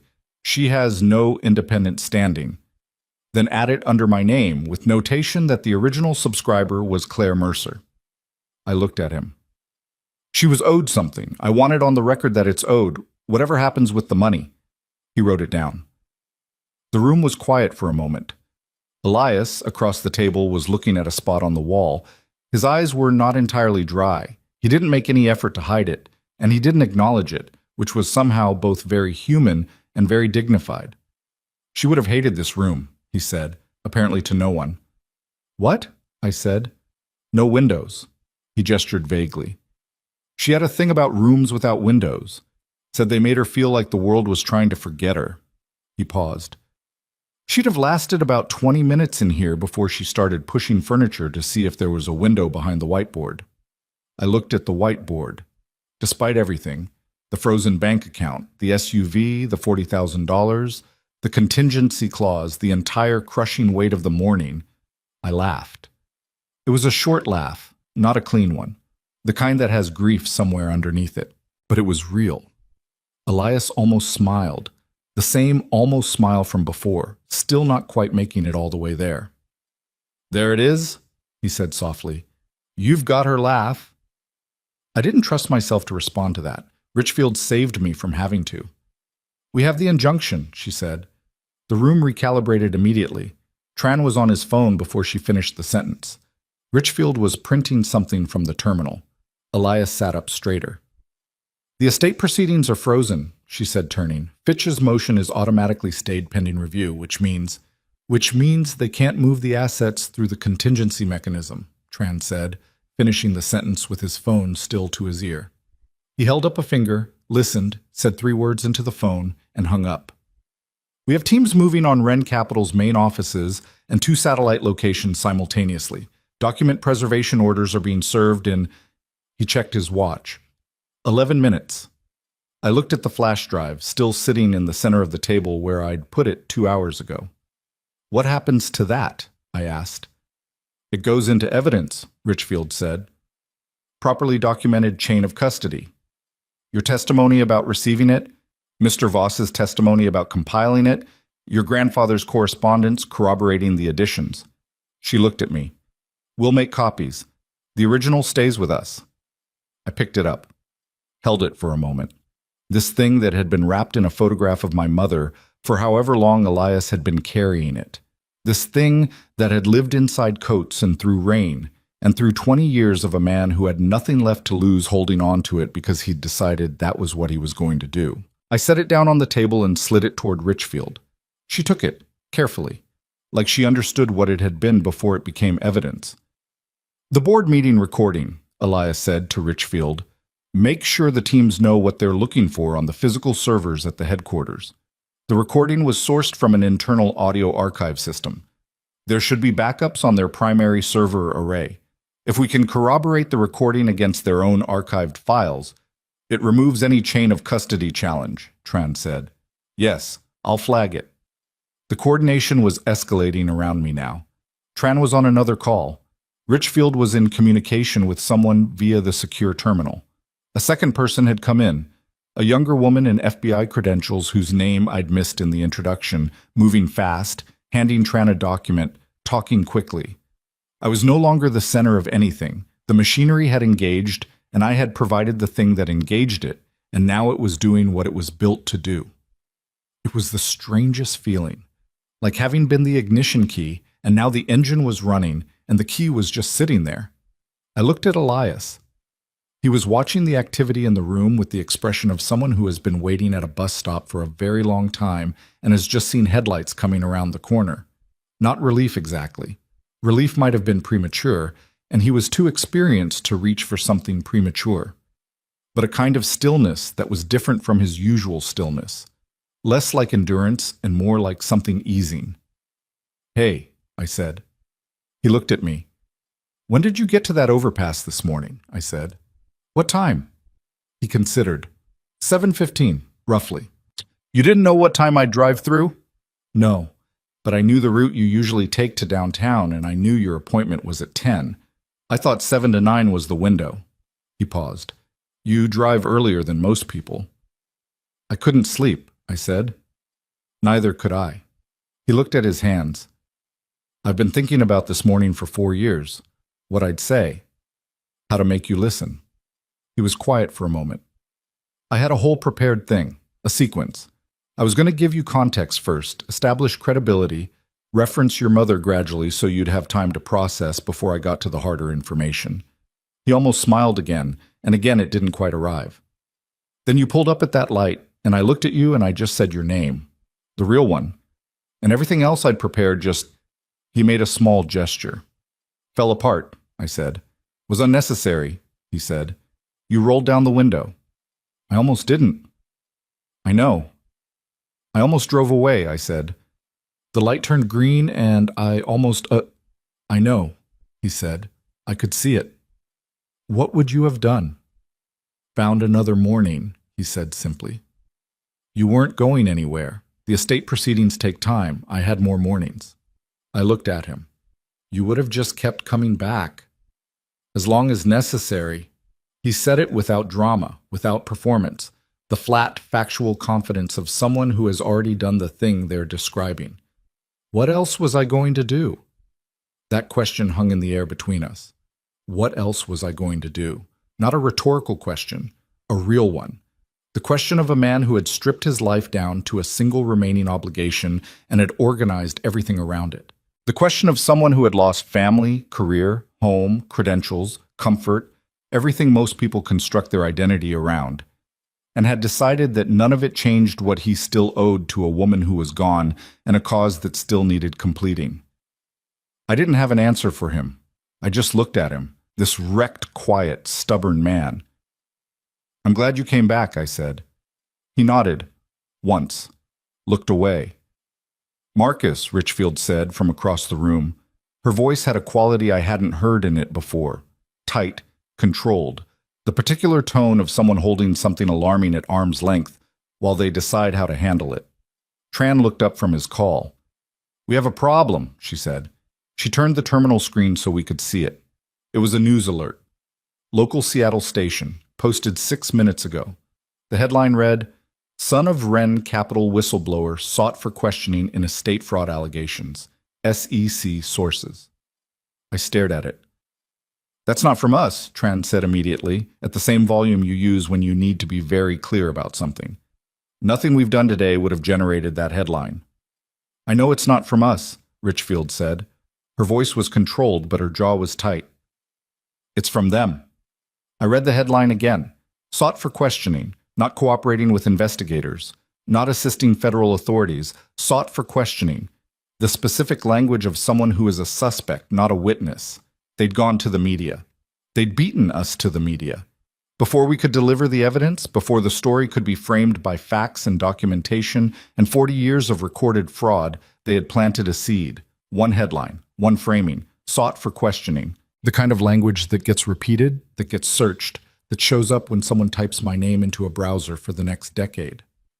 "They've done this before," Elias said. He was very still. "With Claire. They got ahead of the story before she could tell it herself. By the time she had a platform to speak from, the narrative was already set." "They're not going to do it this time," Tran said. He was already dialing. "Because this time the injunction is already filed and the evidence is already in federal custody, and the story they're trying to plant has a 17-minute head start." He put the phone to his ear. His voice was very controlled and very certain. "I've worked harder reversals than 17 minutes. I believed him, mostly. But I also understood what had just changed. The next few hours were not going to be about quiet, careful legal procedure moving at its own dignified pace. They had made it public, messy, loud, which meant we had to be louder and faster and clearer, and we had to do it on their timeline instead of ours. And somewhere in the city, reporters were going to start looking for me, and 2 people with a dark jacket and a red umbrella already knew roughly where I was. I looked at Richfield. "What do we do?" I said. She looked at the headline on her screen, looked at Tran, who was deep in his call, looked at me. "We stop being careful," she said, "and we start being fast." Being fast, it turned out, looked nothing like I expected. I had some movie-derived image in my head of what being fast meant in a federal context. People running, phones being slammed down, someone pulling up a map on a big screen and moving pieces around it with urgency. What it actually looked like was Marcus Tran sitting very still at the table making phone calls in a voice so controlled it was almost monotone, and Dana Richfield typing with the focused efficiency of someone diffusing something, and the younger FBI agent whose name I'd missed moving in and out of the room carrying printed pages that she handed to people without comment. What it felt like, from where I was sitting, was waiting, which is its own particular kind of unbearable. I am not, by nature, someone who waits well. I build systems for a living. I identify problems and architect solutions and implement them in sequences I can control and test and revise. What was happening in that room was none of those things. It was a machine I had helped start that was now running on its own logic, and my function in it was to be available when needed and stay out of the way the rest of the time. I kept my hands flat on the table to stop them doing anything involuntary. Elias, across from me, had no such difficulty. He sat with the stillness of someone who had spent 20 years in circumstances that required exactly this: the ability to be in a room where things were happening and not be the one making them happen and not fall apart from the tension of it. He watched. He answered questions when Richfield asked them. He didn't fidget. I looked at him at one point and said very quietly, "Does it get easier? The waiting." He considered this seriously, which I appreciated. He didn't give me the reflexive reassurance. "You stop fighting it," he said. "That's not the same as easier, but it's something." At 2:43 in the afternoon, Tron ended a call and looked up. "The document preservation teams are in," he said, "both the headquarters location and the Bellevue satellite office. We have a court-authorized hold on all financial records, electronic and physical, dating back 20 years. He paused. "Fitch's firm has filed an emergency challenge to the injunction." "Of course they have," Richfield said without looking up from the terminal. "Judge Carver is reviewing it." Tran looked at me. "Judge Carver is the same judge who issued the injunction. She's reviewed Fitch's challenge, she's reviewed the basis of our injunction, and she has, as of 11 minutes ago, denied the challenge and extended the preservation order to include a third Wren Capital subsidiary location in Tacoma. Tacoma, the city where I grew up, where my mother had stood at a kitchen window watching rain, where she'd lost her license and her career in an orderly, professional, institutional process designed to look like the truth. "Tacoma," I said, "a subsidiary that appears, based on preliminary review of your drive documentation, to have been the vehicle for the investor fund fraud." He looked at me with the careful attention of someone who remembers what they told you about your mother's name on that subscriber list. "Including the fund your mother subscribed to." I nodded. I didn't say anything. "The headline is the current problem," Richfield said, swiveling in her chair. She pulled up the news alert on her screen again. The 6-minute-old story had, in the 40 minutes since we'd first seen it, been picked up by 2 other outlets. The framing was consistent across all 3. Estate dispute, alleged fraud allegations, heir sought for questioning. One had added a photograph, not of me, but of Wren Capital's headquarters, all glass and steel and civic confidence. The visual language was clear: large legitimate institution, unnamed, troubled individual making allegations. My grandfather's company was the establishing shot. I was a question mark. "They're very good at this," Elias said. He'd seen the screen. "They've had practice." He said it without heat, just accounting again. "We need a counter-narrative in public by 5 o'clock, Richfield said to Tran, "before the evening news cycle sets." "I have a contact at the Post-Intelligencer," Tran said, "but I'm not going to a journalist with a story I can't fully document yet. That's not how I work." "What can we document now?" "The injunction is public record. The preservation orders are public record. The existence of a federal investigation. I can characterize it appropriately without breaching procedure." He looked at me. "And we have you." "Me?" "You, in your own words, before the story gets further set." He looked at me steadily. "A statement, not an interview.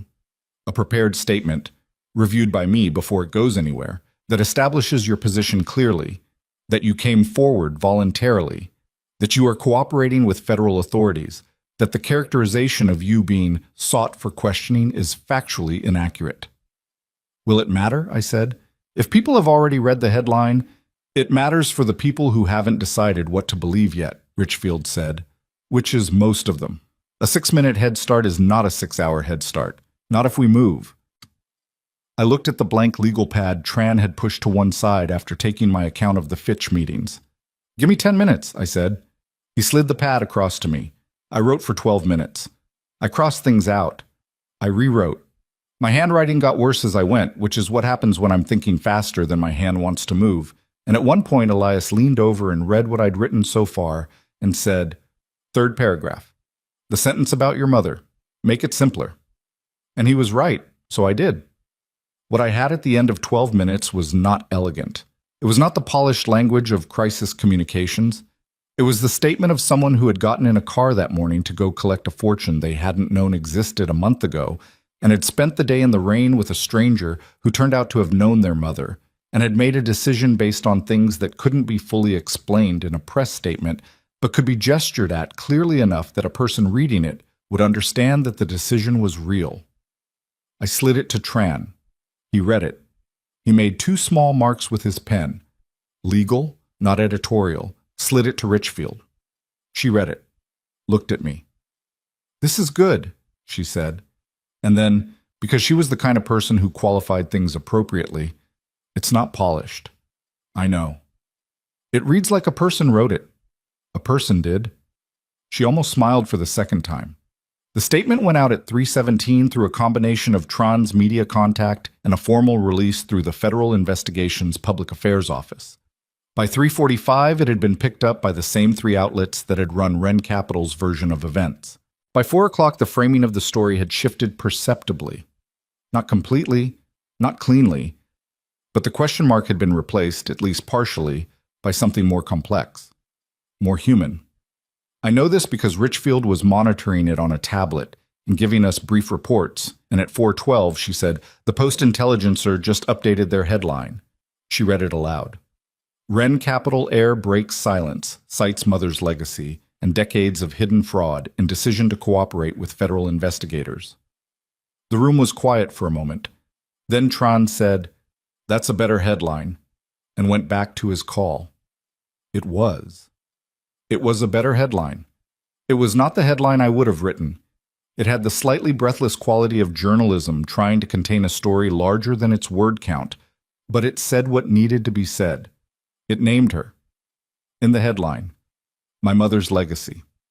Not an accusation or a question mark or a complication, a reason. I looked down at the legal pad, at my crossed-out, rewritten, messy handwriting. I thought about the third paragraph, the sentence about my mother that Elias had told me to make simpler. What I'd originally written was something complicated about her sacrifices and her integrity and the years she'd spent fighting alone. What Elias had suggested instead was just this. She tried to do the right thing, and it cost her everything. This is the least I can do with what she left. That was the sentence in the statement. That was the sentence in the headline now, distilled further, compressed into 5 words. Cites mother's legacy. She was in the headline. I don't know what I felt exactly. It wasn't clean enough to be called closure. It wasn't simple enough to be called relief. It was closer to the feeling you have when something that has been held in suspension for a very long time finally moves. Not lands, just moves. At 4:30, the dynamics of the room changed again. The young FBI agent, whose name I finally caught was Delgado, came in with a printout and handed it to Tran without speaking, the way she'd been doing all afternoon. But this time Tran read it, and his expression did something it hadn't done all day. Something that in a different person might have been surprise, but in him was more like recalibration, a very slight adjustment to an internal model. "What?" Richfield said. She'd read his face the same way I had. He set the printout on the table and didn't immediately speak. That pause from Marcus Tran was louder than most people's sentences. The forensic team in the Ren Capital headquarters found a secondary server room, he said, not listed in the building's official layout, behind a fire door on the 4th floor that was labeled as an electrical utility space. "Hidden servers," Richfield said, "hidden servers containing what appears to be a complete archive of internal communications going back to 1989.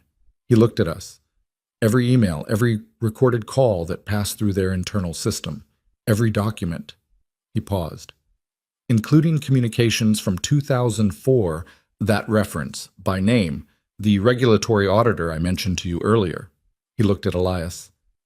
"The one who died in the single car accident," Elias said. His voice was very level. "Yes." The room held that for a moment. "What do the communications say?" I asked. "I don't have full details yet. What I have is a preliminary read from the forensics team that includes the phrase "problem resolved" in a message sent by the board chairman to 3 other board members, dated 2 days after the auditor's death. He was very careful with his language, very precise. That's not evidence of a crime on its own. It's a data point, but it's a data point that will be examined very thoroughly. I thought about what Elias had said in the car, mostly metaphorically.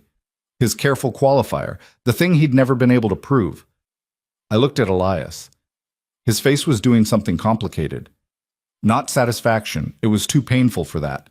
More like a man who had been carrying a suspicion for 20 years that he'd never been able to confirm, watching it take its first step toward the light. "I want to be careful about expectations," Tron said, looking at both of us. This will take time. The communications will be examined. If there's a case there, it will be built properly. These things take time, I said. I know. I just want to make sure you understand that what happens next is a process. It's not a resolution. It's the beginning of a process that will take years. He looked at me with something that wasn't quite an apology, but was adjacent to one. The inheritance will remain in legal suspension during the federal proceedings. You won't have access to it. Possibly for a long time. I know, I said. You said that very quickly. I've had most of today to make peace with it. I looked at the blank wall opposite. I came into today thinking I was going to collect $27 million and it was going to change my life. It changed my life, just differently. He looked at me for a moment. Then, for the first time since I'd met him, Marcus Tran's controlled professional face allowed something genuinely human to surface. Not a smile exactly, more like the expression of a man who has been doing difficult work for a long time, and occasionally, not often, is reminded why he started.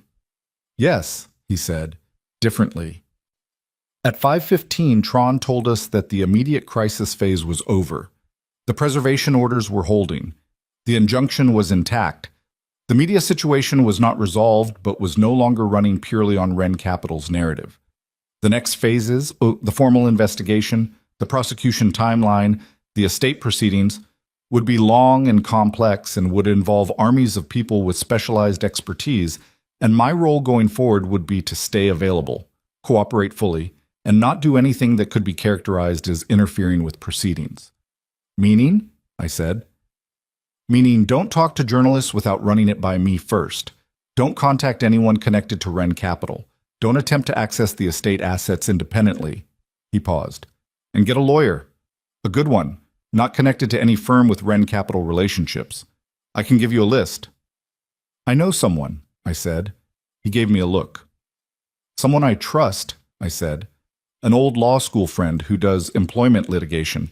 She's not in estate law, but she'll know who to call. Make sure she knows she'll be taking on something significant. I'll make sure. He nodded. Then he looked at Elias. His voice shifted, fractionally but noticeably.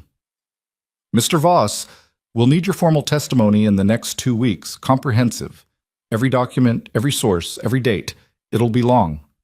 I'm prepared, Elias said. I know you are. He paused. In the meantime, is there somewhere you can stay? Somewhere you'll be?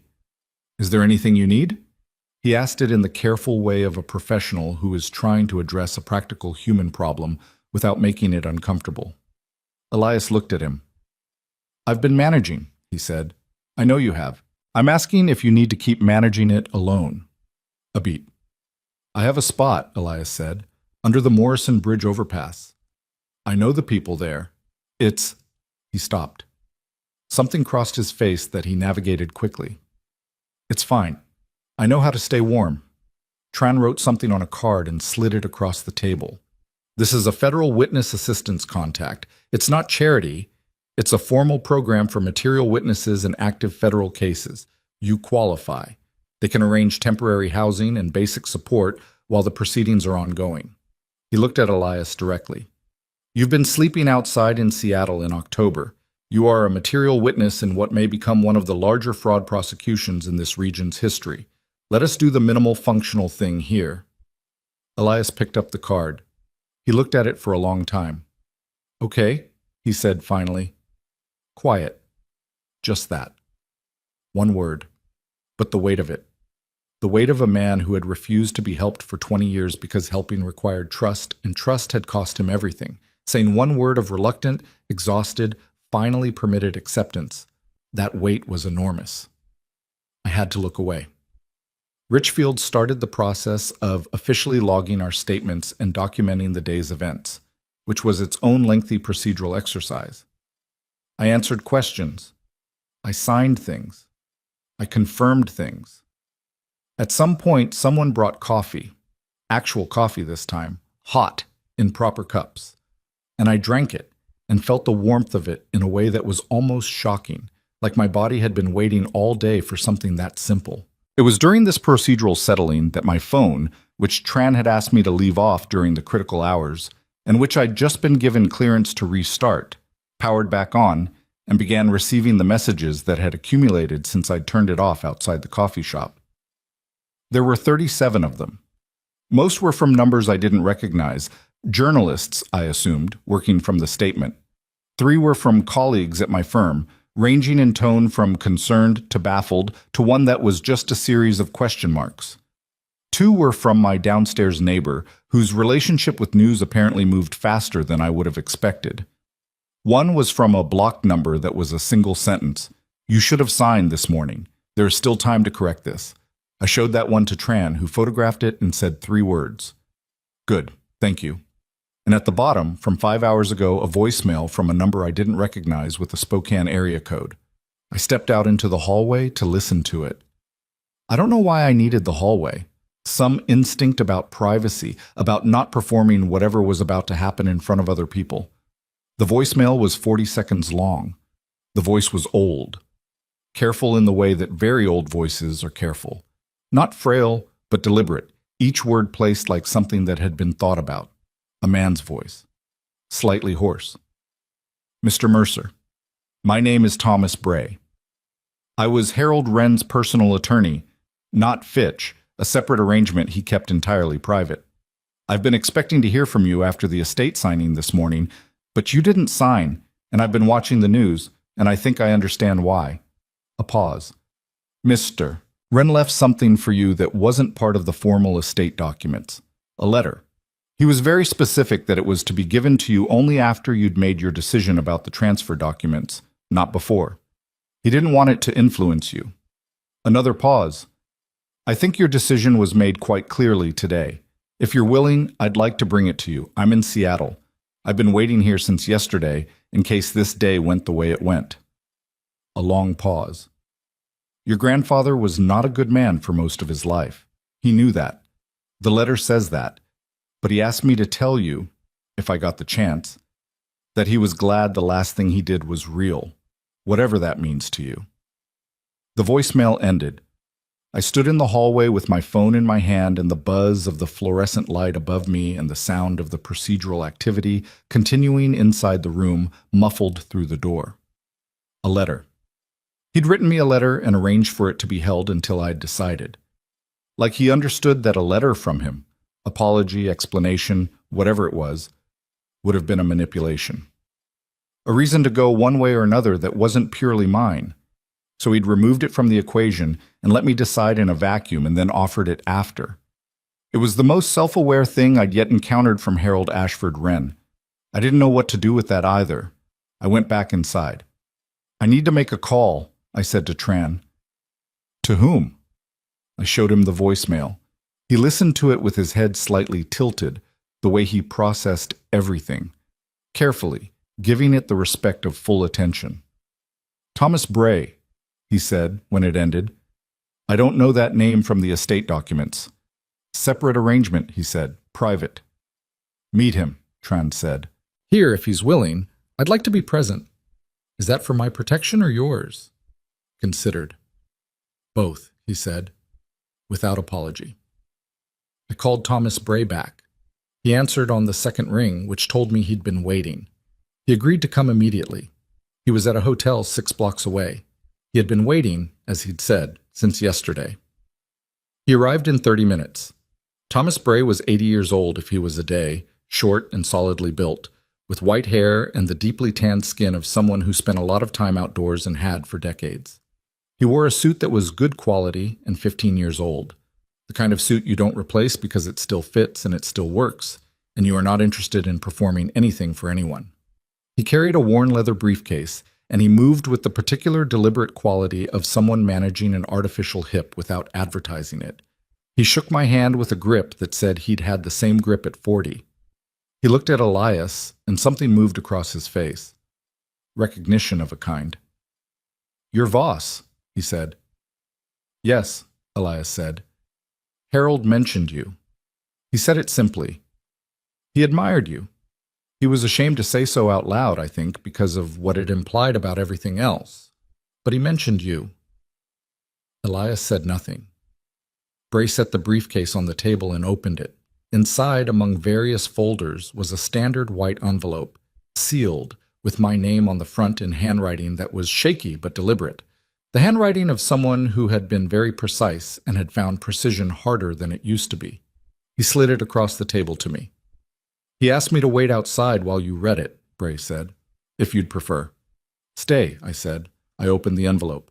The letter was 4 pages, handwritten on personal stationery with a header that had been crossed out. Apparently he'd started to write it on Ren capital letterhead and then thought better of it, and the crossing out was visible at the top of the first page. That detail hit me somewhere unexpected. A man who had spent his life defined by that company trying, in his last letter, to write on something that wasn't it. I won't quote the whole letter here. Some of it is mine. Some of it is about things I'm still deciding what to do with. But the part that mattered, the part I can tell you, was this. He wrote about my mother. He called her by her full name, Claire Elaine Wren Mercer, and he wrote about the day she came to him at the beginning, when she was just starting to document the fraud, before the report, before the compliance filing. She had come to him first, her own father. She had sat in his office with the evidence she'd collected, and she had laid it out for him, and she had asked him to make it right. He had told her she was wrong. He had told her she had misunderstood the data, that she was a junior auditor looking at systems she didn't fully comprehend, that the company's regulatory team had reviewed everything and found nothing actionable. He had lied to her, and then he had called the board, and they had done what they did. He wrote, I told myself for 20 years that I protected the company because I believed in it. That is not entirely false, but I also knew what she'd found was real. I knew it the day she showed me. I chose the company over my daughter, and I watched what they did to her, and I told myself it was necessary, and then I watched her die, and I stopped being able to tell myself anything. He wrote, You don't know me. You have no reason to forgive me. I am not asking you to. What I'm asking is that you let me leave something useful behind. The evidence is real. The people I worked with for 50 years are criminals. The money they stole belongs to people who needed it. I was one of the people who let it happen, and I am sorry for that in ways that words are inadequate for, and I know that. I want the last thing I did to be real. The last line of the letter was not addressed to me. It was addressed to her. I'm sorry, Claire. I'm so sorry. I should have been your father. I set the letter down. The room was very quiet. I was aware of people in it. Tran, Richfield, Elias, Bray. I was aware of the fluorescent light and the inadequate whiteboard and the smell of burnt coffee from a carafe that had been left on its warming element too long. I was aware of all of these things with the particular sharpened peripheral awareness you get when something in your center is doing something you can't control. I pressed my hands flat on the table, breathed. Elias was watching me from across the table. His expression was the most open I'd seen it all day. Not performing anything, not managing anything. Just there. Just a man watching another man receive a weight he'd been bracing for without knowing it. He knew, I said. Not to anyone specifically. From the beginning. She came to him, and he knew, and he... Yes, Elias said. He chose the company. Yes. She trusted him. She went to her father first. That's who she was, Elias said, quietly. She always believed in the right channel, even when she shouldn't have. I thought about Claire Mercer sitting in her father's office, young, certain, carrying evidence she'd spent months compiling, looking at a man she believed would do the right thing because he was her father, and fathers were supposed to do the right thing, being told she was wrong, being managed, sent away, then going back to her desk and filing the report anyway, because that's who she was. She'd been betrayed by the first person she told, and she'd filed the report anyway. I thought about that for a long time.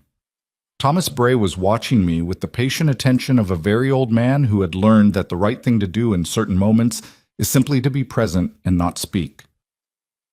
The letter, I said eventually. Does it constitute a formal admission? Tran, who had read it after me, looked up. It's potentially significant as a supplementary document. Admissions of knowledge are not the same as evidence of direct participation in fraud, but combined with the drive documentation, he stopped himself, looked at me more carefully. Why are you asking? Because if it's usable, I said, I want it used. I want it in the formal record. I don't want it kept private to protect his reputation posthumously. I looked at the letter. He asked me to let him leave something useful. This is useful. Rowan. It was Elias, and it was the first time he'd used my actual name all day. Not the nickname. My actual name. You don't have to decide that right now. I know. Take time with it. I know. I looked at him, but I think I already know what I'm going to decide. He held my gaze for a moment. Then he nodded. Slowly. The nod of someone who expected nothing less and is still moved to see it. Outside, through the walls of the building, through the layers of concrete and institutional blankness, the city continued. The rain continued. Somewhere a black SUV had either found somewhere to park or given up for the day. Somewhere Gerald Fitch was on the phone with counsel. Somewhere, in the Wren Capital headquarters on the waterfront, people who had spent 40 years building something on broken ground were beginning to understand that the ground was moving. And in a windowless room in a federal building, a man I'd met at a red light 8 hours ago was sitting across from me with his hands flat on the table, looking like someone who had finally, after 20 years, been allowed to put something down. I folded the letter, put it back in the envelope, held it for a moment. Then I slid it across the table to Marcus Tran. Use it, I said. He picked it up carefully. There will be a shareholders' summit next week, Richfield said, into the quiet. Wren Capital's annual investor meeting. It's been scheduled for months before Harold Wren died, before the estate proceedings, before any of today. There will be journalists there, investors, the board, obviously, and as of today, a federal investigation that they don't yet know the full scope of. She looked at me. We may need a public moment, something that locks the narrative before their legal team can restructure it again. What kind of public moment? I said. She and Tran exchanged one of their compressed looks. You're the heir, Tran said. You have standing.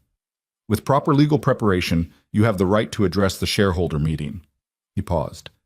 It's not the approach I'd choose in a normal case, but this case stopped being normal approximately 6 hours ago when they went to the media first. I looked at the envelope in his hand. My grandfather's letter. 4 pages of handwriting that had gotten worse toward the end because his hands were failing and he'd kept going anyway. I thought about standing in a room full of people who had invested their money and their trust in a company that had eaten it. I thought about $340 million. I thought about my mother going back to her desk and filing the report anyway. When is it? I said. 6 days, Richfield said. 6 days.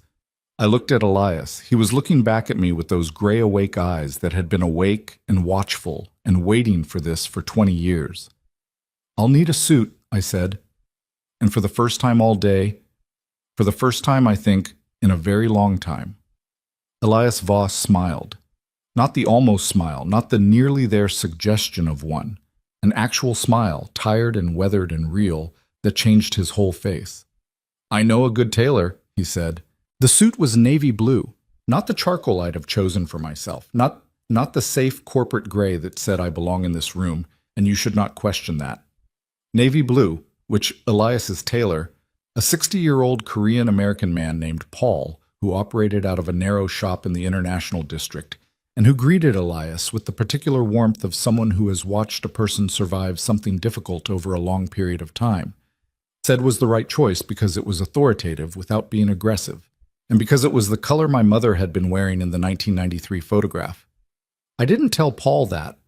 I don't know if Elias had. Maybe Paul just knew. He had the eyes of someone who reads people the way other people read rooms. I stood on his fitting platform in my undershirt while Paul moved around me with pins and chalk and the focused attention of a craftsman, and I looked at myself in the 3-panel mirror and tried to recognize the person looking back. 6 days had passed since the windowless room. 6 days since I'd slid my grandfather's letter across the table to Marcus Tran and said, use it. 6 days of the kind of events that don't feel real while they're happening and only become real later, in retrospect, like photographs developing. What happened in those 6 days? Wren Capital's board chairman, a man named Jeffrey Harlan, had retained 4 separate law firms in 48 hours. Gerald Fitch had issued a public statement characterizing the federal investigation as politically motivated harassment of a century-old institution. The two individuals who had followed me and Richfield through the rain, dark jacket, red umbrella, had been identified as employees of a private security firm contracted by Wren Capital, and that contract was now part of the discovery record. Two of Wren Capital's 5 board members had quietly engaged personal counsel separate from the company's legal team, which Tran told me was the specific behavioral signature of people beginning to calculate individual rather than collective survival. And the hidden server room on the 4th floor had yielded, upon full forensic examination, 114,000 internal communications spanning 37 years. 114,000. The 2004 communications about the regulatory auditor, the one who had died on a dry road on a clear night, were among them. I wasn't told the details. Tran was very deliberate about what he shared with me and what he held back, for reasons that were both protective and procedural. But he told me carefully that the communications had been referred to a separate investigative team, and that the word separate was doing significant work in that sentence. I stood on Paul's platform and looked at the Navy suit taking shape and thought about my mother at 25 in a company lobby, and about a man who had spent 81 years being one thing and died trying to be something else, and about what it meant that the last real act of his life had found its way, through all the years and all the broken channels, to a red light on a Tuesday morning in October. "Hold still," Paul said, around a pin between his teeth. "Sorry," I said. "You're thinking too hard. I can feel it in your shoulders." "Probably." "Think after." He made a small adjustment at the lapel. "Right now, just stand." So I stood. Well, the Wren Capital Shareholder Summit was held at their waterfront headquarters, the same glass and steel building that had been the establishing visual in the news coverage 6 days ago. 40 stories, harbor views, a ballroom on the 3rd floor that could seat 300 and had, for 20 years, hosted the annual gathering where investors were told how well their money was doing. This year, for the first time, a significant number of those investors knew that was not the whole story. Tran had worked with his media contact carefully in the days leading up to the summit. Not a flood, a measured release. Enough verifiable documentation through proper channels to establish the federal investigation as real and serious. Enough that the journalists attending the summit would arrive with questions that the board would not have prepared answers for. Enough that the investors in that room would walk in knowing something was wrong, even if they didn't yet know everything. The board's legal team had attempted 3 times in 6 days to have my invitation to the summit. As a state heir, I had formal shareholder standing that predated any of the current legal proceedings, declared void or suspended. All 3 attempts had been denied by Judge Carver, who appeared to have formed a clear and durable impression of the people making them. I arrived at 9:40 for a 10 o'clock opening. Richfield was in the building already, coordinating with a federal presence that was technically there in an observer capacity and practically there in a very different capacity. Tran was outside on a call, in a car parked on the street in a way that was not technically a law enforcement vehicle staging position, but looked exactly like one. Elias was in the lobby. He was wearing a suit I hadn't seen before, borrowed, he told me, through the Witness Assistance Program, from a closet of donated professional clothing that the program maintained for exactly this category of situation. It didn't fit him perfectly. The shoulders were slightly wide, the sleeves a 1/4 inch too long. He'd done something with his hair. He looked like a man who was wearing the idea of what he used to be, holding it around himself, seeing if it still fit. It mostly fit. He looked at me when I came through the door, looked at the navy suit. His expression was hard to read, which had become, over 6 days of seeing him regularly, something I'd learned to pay attention to rather than try to decode. When Elias's expression was hard to read, it usually meant something large was happening underneath and he was managing the surface. "You look like her," he said. I didn't have an answer for that. "Around the eyes," he said. "You always did. I saw it at the red light."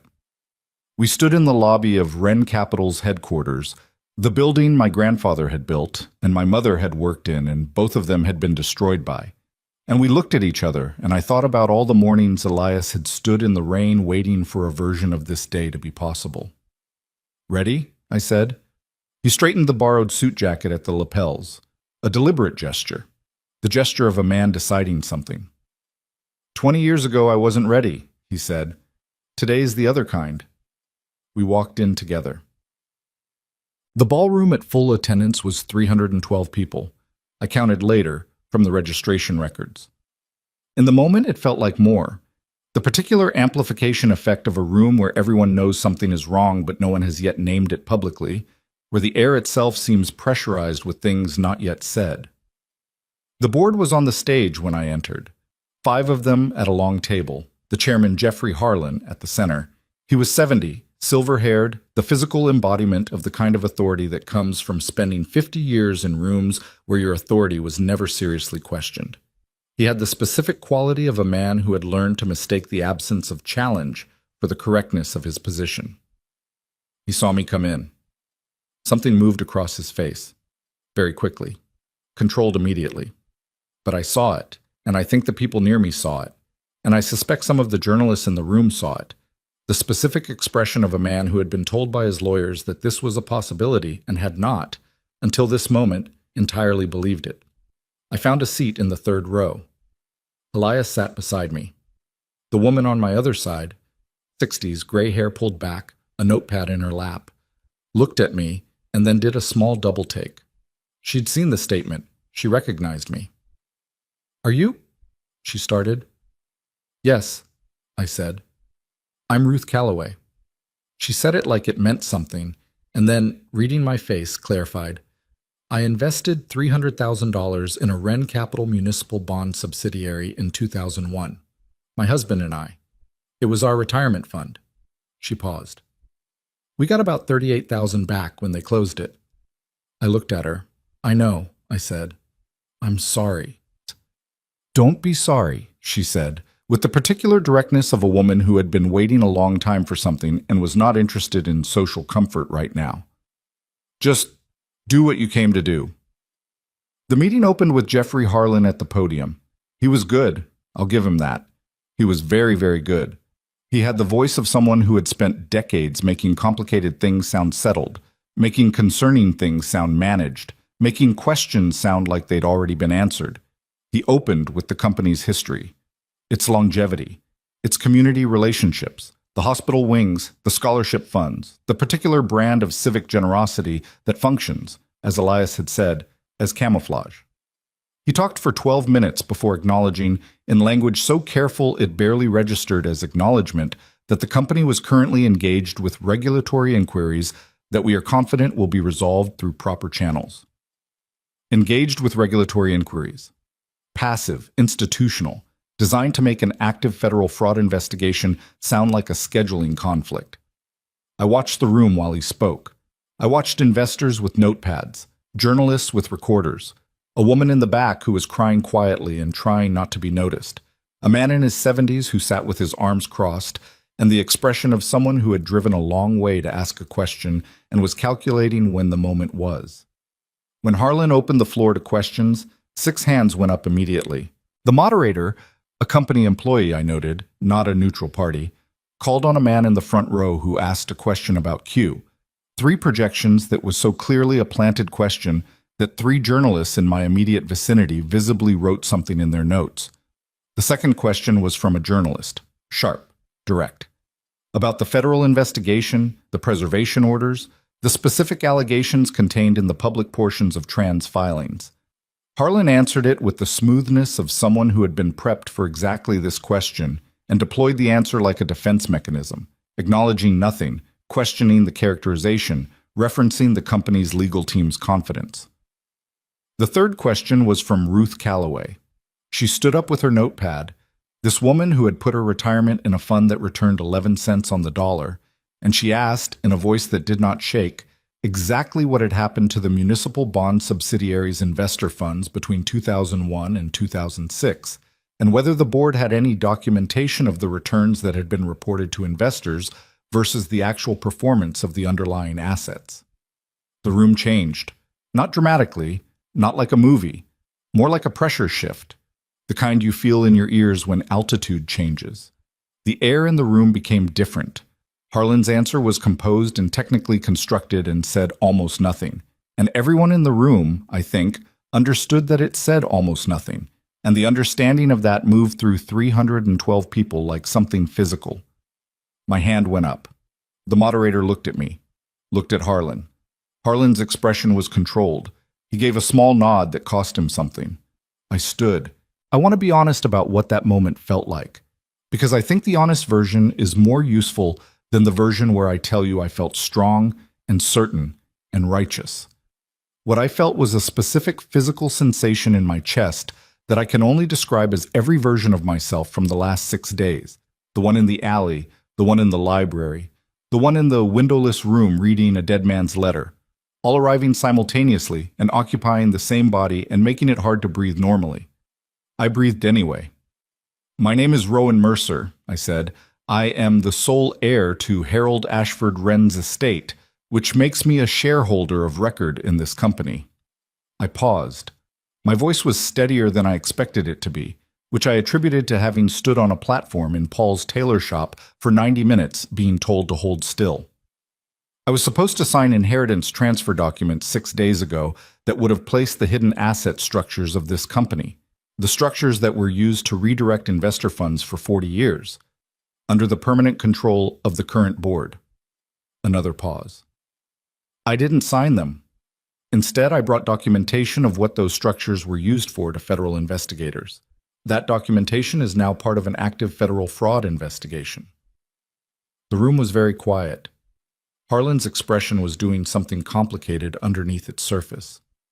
"I want to say something directly to the people in this room who invested money in this company," I said. I looked at Ruth Calloway. She was looking back at me with the expression of someone watching something they stopped believing would happen actually happen. "The money you lost wasn't lost. It didn't evaporate in a bad market or dissolve in regulatory complexity. It was taken, deliberately, systematically, over decades, by people who relied on the fact that the machinery was complicated enough that you wouldn't be able to trace where it went." I reached into my jacket pocket. I had discussed this part with Tran. He had approved it, with conditions. Nothing that breached the evidentiary record, nothing that prejudiced the investigation, nothing that could be used to challenge the proceedings. What I was about to do was technically legal, carefully bounded, and also, I think, what I had actually come here to do. I pulled out a single folded page, a summary document prepared by Tran's team that represented the public-facing portion of the investigation's preliminary findings, asset figures, fund names, dates, the specific structure of the redirection mechanism, in language plain enough that a person who hadn't spent 20 years as a forensic accountant could understand it. I held it up. "This is a publicly available summary of the federal investigation's preliminary findings," I said. "It has been filed with the court. It is part of the public record. I'm going to place copies of it on every seat in this room before I sit down." The moderator said, "Mr. Mercer, this is not... I'm a shareholder of record, and this is publicly filed information," I said. "I have the right." I looked at Harlan. He was looking at me with an expression that had finally dropped most of its control. Not rage, something colder and more honest than rage. The specific expression of a man watching something he'd spent decades preventing happen anyway. "My mother worked for this company," I said. "Her name was Claire Wren. She found what was happening and she tried to stop it through the right channels. She came to her father first, to Harold Wren. He turned her away." I stopped, breathed. "Then she filed a report through the compliance office. This company destroyed her career, destroyed her reputation, destroyed 20 years of professional work. She died at 52 without her name cleared." I looked at Harlan directly. The same people who did that to her were still running this company until 6 days ago. Somewhere in the room, someone started crying. Not quietly this time. "I'm not standing here for the inheritance," I said. "I'm standing here because my mother came to this building 30 years ago with the truth and nobody would receive it. And I thought someone should finally stand in this room and say her name." I said her name. "Claire Wren," I said. "She tried to do the right thing, and it cost her everything. That is what she was, and that is what this company did." The silence lasted exactly 4 seconds. I counted them. They were very long seconds. Then Jeffrey Harlan stood up, and the room erupted. Not in cheers, not in the clean, dramatic surge you might imagine. It was messier than that. Voices, questions, people on their feet, a journalist near the front pushing toward the stage, the moderator calling for order in a voice that had lost its authority. Two of the board members, the two who had retained separate counsel, were already in quiet conversation with people I recognized as part of Tran's team, conversations that were technically not arrests, but had the structural shape of arrests. Someone grabbed my arm. A large man, security, the private contractor kind and not the federal kind. His grip was hard. "You need to come with me," he said. "I really don't," I said. "Sir, Dana." I said it at normal volume, and Richfield appeared from the right side of the room at a pace that was technically walking, but was moving much faster than walking usually does, her federal credentials out, and the security contractor looked at them and made the calculation that you make when you are a private employee and a federal officer is standing in front of you, and he let go of my arm. "Thank you," Richfield said to him, in a voice that indicated she was not thanking him. She looked at me. "You went slightly off script," she said. "I said her name," I said. "Tran approved the content." "He approved the document distribution. He did not specifically approve the part where you—" She stopped. Something moved through her controlled expression. "It was the right call," she said, almost against her will. "It's fine. It's on every recorder in the room, which means it's on every broadcast tonight, which means—" "It's in the record," I said. "It's in the record," she confirmed. From the stage, I heard Jeffrey Harlan's voice, still attempting authority, attempting the composure that had served him for 50 years. I didn't listen to what he was saying. I turned around and looked for Elias. He was where I'd left him, third row, still seated while everyone around him was standing. He was looking at the stage. His hands were in his lap. His face was doing the complicated thing it did when something large was happening underneath. I sat down next to him. For a moment, neither of us said anything. Around us, the room continued its controlled chaos. Tran's team moving, journalists pushing toward the front, investors talking in urgent clusters, the two board members now clearly in the kind of conversation that had lawyers implied in every sentence. "She would have hated the suit," Elias said. "Not my suit, the chairman's." He nodded toward the stage. "She had a category for men who dressed to communicate how much they deserved to be in the room." He paused. "She called it performance armor." "That's a good phrase," I said. "She had a lot of good phrases." He was quiet for a moment. "You said her name." "Yeah." "In that room." "Yeah." He looked at the stage. "Good," he said. Just that. One word, in the voice of someone for whom that word was carrying 30 years. Jeffrey Harlan was placed under federal arrest at 11:47 a.m. in the building's private elevator, attempting to reach the parking structure. He was accompanied by two board members who were also placed under arrest. The other two had already, in the preceding 40 minutes, agreed to cooperate with investigators in exchange for consideration, a calculation that their separate lawyers had apparently been preparing them for since day 3. Gerald Fitch was arrested at his law firm at 1:15 that afternoon. The hidden server room's communications regarding the 2004 regulatory auditor were formally referred to a homicide investigative unit at 3 p.m. the same day. That investigation is still ongoing. I don't know where it ends. I know it started. I found out about all of this in pieces over the hours following the summit, from Tran and Richfield in a series of brief communications as I sat with Elias in a coffee shop 4 blocks from the waterfront, not Copper Street, a different one, chosen because neither of us had been inside it before and clean spaces felt important right now. We drank actual good coffee. We sat at a window table. The rain had finally stopped, temporarily, and Seattle in the rare weak October sunlight had a quality that felt almost apologetic, like it was aware of how long it had been gloomy and was trying briefly to make it up to you. I told Elias about the arrests as the updates came in. Each one he received with the same stillness, not celebration, not the relief of a man watching enemies fall. Something quieter and more complicated than either. The feeling, I think, of a person watching something that has been wrong for a very long time begin to be corrected. Knowing that correction and justice are related but not the same, knowing that the people who lost money won't get all of it back, that the people who lost years won't get those back either, that my mother won't know any of this happened. That last part doesn't get resolved. I've had to learn to hold it without trying to resolve it.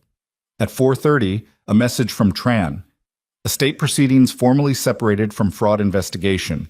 Your inheritance will be restored to straightforward probate. Timeline still uncertain, but no longer suspended by bad faith motions. The $27 million was, somewhere in the legal machinery, beginning its slow movement toward clarity. I looked at the message for a moment. A month ago, that number had been the whole horizon, everything I was driving toward. Now it was real, yes. Significant, yes. I wasn't going to pretend that financial security was nothing. I had a one-bedroom apartment in Capitol Hill that needed repainting and a cracked dashboard and a heating system at 60%, and the idea of not having those things as permanent features of my life was still meaningful. But it was not the thing I'd set out to do that morning. What I'd set out to do that morning was collect an inheritance I hadn't known existed from a grandfather I'd never met. What I'd actually done was something I couldn't have planned and wouldn't have chosen and would do again without hesitation, which I think is the definition of a decision you actually mean. What happens to you now? I asked Elias. He wrapped his hands around his coffee cup, thought about it. Testimony, he said. The formal deposition will take weeks, multiple sessions, every document, every date, every source. They'll want everything reconstructed in sequence. He didn't seem daunted by this. He seemed, if anything, like a man who had been waiting a long time for someone to finally ask him everything he knew. After that, he stopped. The Witness Assistance Program runs for the duration of active proceedings, housing, basic support. That's several years realistically. And your credentials, I said, your accounting certifications. Trent said there were grounds for expungement. He said it was a real possibility, Elias said, with the precision of someone who had learned not to treat possibilities as certainties. I'm not building a life plan around it. You could work again, I said, if the credentials come back. I'm 64 years old. That's not an answer. He looked at me sideways. The expression of a man being pushed gently on something he hasn't let himself push himself on. I don't know, he said. I genuinely don't know what I do with a normal life. I haven't had one in a long time. You learn, I said. That's all. You just learn. He looked out the window. The weak sunlight was already retreating, the clouds reassembling for what would be another several months of the persistent Pacific Northwest gray. Your mother used to say something, he said after a moment, when things were hard, when the evidence wasn't coming together or the institutional walls weren't moving, she'd say, he stopped. A small, careful breath. She'd say, the work is the work. You do it because it's there, not because you can see the end. I sat with that. The work is the work. She said that to you, I said. Many times. She never said it to me, I said. Not in those words. She said it in other words, he said. She raised you. Everything she believed, she put it into how she raised you. He looked at me. You did today. Without knowing, that's what it was. I looked at the window. In the weeks and months that followed, and I'm telling you this now, from some distance, from a vantage point where I can see more of the shape of what happened, several things became true that I need to tell you about, because the story doesn't end at the shareholder summit, and it doesn't end with the arrests. The federal fraud prosecution moved forward with the kind of slow, grinding institutional momentum that feels inadequate to the scale of what it's addressing, until, suddenly, it doesn't. Guilty pleas began coming in at month 4. Harlan and 2 board members fought the charges. Their trials were set for the following year. Fitch cooperated in exchange for a reduced sentence recommendation that Tron described to me neutrally as appropriate given the information he provided. The investor restitution process was complex and imperfect, and took longer than anyone wanted. Ruth Calloway, the woman who had sat beside me in the ballroom with her notepad and her $300,000 reduced to $38,000, received a formal notification of her inclusion in the restitution class at month 6. What she'll ultimately recover, and when, is still being determined. She wrote to me, she thanked me. I told her not to thank me. Her question had been the one that changed the room's pressure. I thanked her back. Claire Mercer's name was formally included in the investor restitution class, designated under my name as a state representative. It's not much. In the arithmetic of everything that was taken from her, $40,000 compounded from 1998 is a small number. But her name is in the record, in the official record, in a federal proceeding, connected to the truth of what happened to her and what was owed to her. She is no longer an unofficial casualty of something that officially didn't happen. That matters to me. It matters more than the money. The expungement proceedings for Elias Voss's professional record were initiated at month 3. They moved, as Tran had warned, at their own pace. But they moved. I checked. I kept checking. The inheritance, my grandfather's estate, cleared the final legal complications at month 9, $27,400,000, minus taxes, minus legal fees, minus the specific adjustment that represented my contribution to the Investor Restitution Fund, a decision I made early and that my lawyer described as unusually voluntary and that I described as non-negotiable. What remained was still life-changing. I know that. I'm not going to pretend otherwise or construct a narrative in which money doesn't matter, because it does, and pretending it doesn't is its own kind of dishonesty. But here's what I did with it and why, and what I think it means. I bought a building in Tacoma, 3 blocks from the apartment building where my mother and I had lived for most of my childhood, a former community services building that had been closed for 6 years when its municipal funding was cut, which is its own small story about what cities decide matters and what they decide doesn't. It took 14 months to renovate. It was not a smooth process. There were contractors who didn't show up and permits that took longer than they should have, and a structural issue on the second floor that cost significantly more to fix than the initial estimate had suggested, because that is the nature of old buildings, and anyone who tells you otherwise is selling something. I learned to be patient with it, or I learned to try to be patient with it, which is different and more honest. The building opened on a Thursday morning in late April, 16 months after a Tuesday in October when I had burned my toast and driven toward a law office and stopped at a red light. I named it the Claire Mercer Resource Center. I didn't make a speech at the opening. I had thought about it and decided that the building was the speech. What it was, what it would do, who it was for. Sometimes the work is the statement. Sometimes you don't need to stand at a podium and explain it. What it does? Emergency housing assistance, job training, legal aid clinics staffed by volunteer attorneys, financial literacy workshops, a dedicated program for people experiencing homelessness that treats them as people with histories and futures rather than problems to be processed. It does these things because they are the things my mother would have needed at various points in her life if there had been somewhere to go with them. It does these things because Elias Voss spent 20 years without any of them and kept going anyway, and I didn't want anyone else to have to make that calculation. Elias became the founding director. This was his idea as much as mine. Actually, in the earliest planning conversations, it was more his idea than mine. He had spent 6 months, while the legal proceedings moved forward, quietly mapping what the building should be, what gaps it should fill, what the people who walk through its doors would actually need versus what they would be assumed to need. He brought this mapping to me in a folder, handwritten, organized with the thoroughness of a man who had spent 20 years paying attention to the gap between institutional intention and human reality. I read it and said, "You should run it." He said, "I was going to suggest that." There are things about Elias Voss running a resource center that are not simple. He is not a warm presence, in the conventional sense.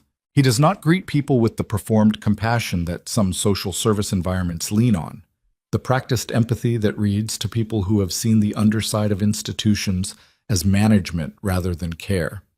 What he offers instead is something that I think is rarer and more useful. He is completely without illusion about how hard things are, and completely without condescension about the people who find them hard, and he shows up the same way every day, which is the thing that people who have had everything unreliable in their lives need more than warmth. He was, of course, not yet officially credentialed when the center opened. The expungement proceedings were still in process. He held the title of founding director on the basis of his 20 years of documented community service, which Tran helped formalize in a way that was creative but procedurally sound.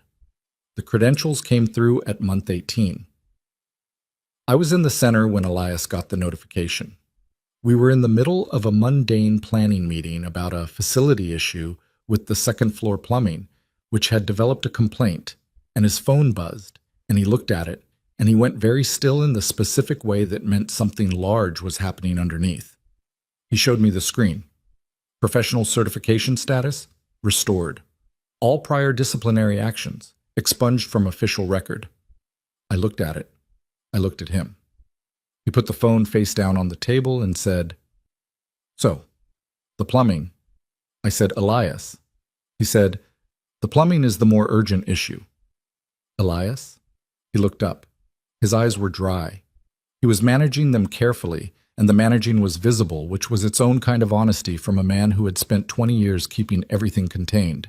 20 years, I said. 18, he said, roughly.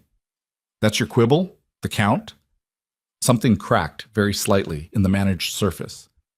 "I spent 18 years, he said, believing that the most I could hope for was to get the evidence to the right person before I died. That was the whole project." He looked at the phone. I genuinely did not allow myself to plan further than that. It felt... He stopped. It felt like buying a ticket to a destination and imagining what you do when you arrived there. It felt like a risk I couldn't afford. "And now you're there," I said. He sat with that. "I don't know what to do with normal," he said. Same thing he'd said in the coffee shop 16 months ago. "You're learning," I said. Same thing I'd said back. He looked at me. "You sound like her," he said. I didn't say anything. "That's not a criticism," he said. "It's..." He stopped. "She would have been..." He stopped again. He didn't finish the sentence. Neither of us needed him to. "There is a photograph in my apartment now. I had it made from the original. The 1993 company lobby photograph. My mother at 25. Elias beside her. Her natural smile. His half-raised arm. The original went into the evidentiary record and will stay there. But Thomas Bray, before he returned to Spokane, had arranged for a high-quality digital reproduction. It sits on the shelf in my living room in the apartment I repainted, finally, 4 months after the center opened. The wall color is a warm gray that I chose because my mother once described a color she wanted for a kitchen she never got to have. And it was this gray.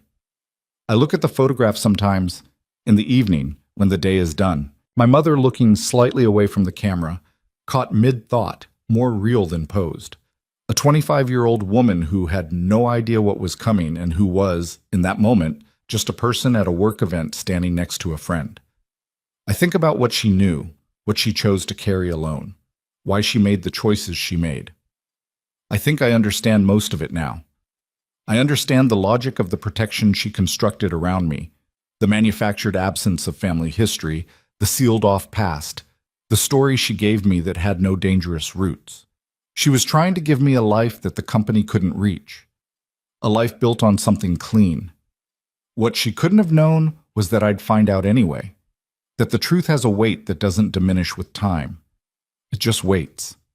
That you can build walls around it, and the walls hold, and then one day a man at a red light says a name only the dead should know, and the walls come down, and everything that was stored behind them is still there, still true, still demanding to be dealt with. Here is what I believe, having lived through this. You cannot protect the people you love by lying to them about what they come from. You can delay the reckoning. You can manage the timing, but the truth finds its level eventually, the way water does, and the longer it's been held back, the harder it hits when it arrives. My mother thought she was keeping me safe by keeping me ignorant. She was, in one real sense, I grew up without the weight of it, without the fear, without the target on my back.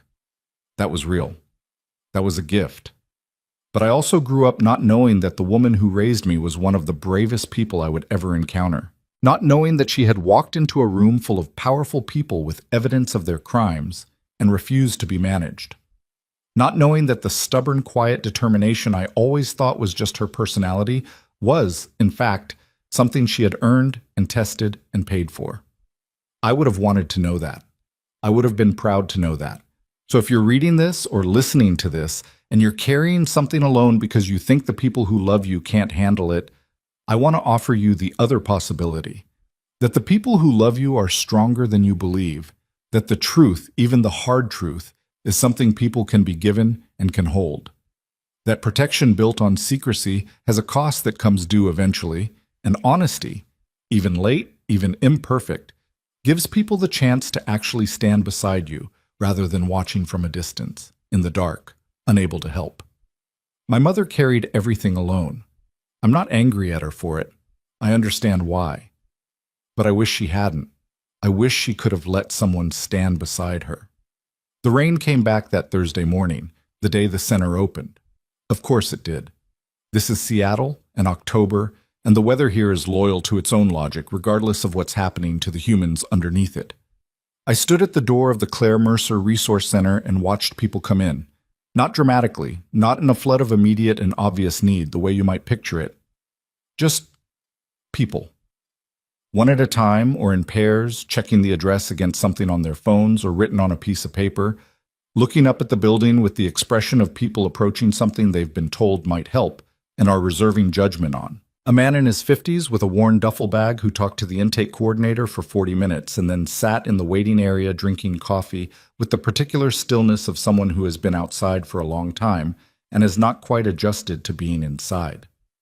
Two women, maybe mother and daughter, looking at the job training program information on the wall with the focused attention of people doing math in their heads.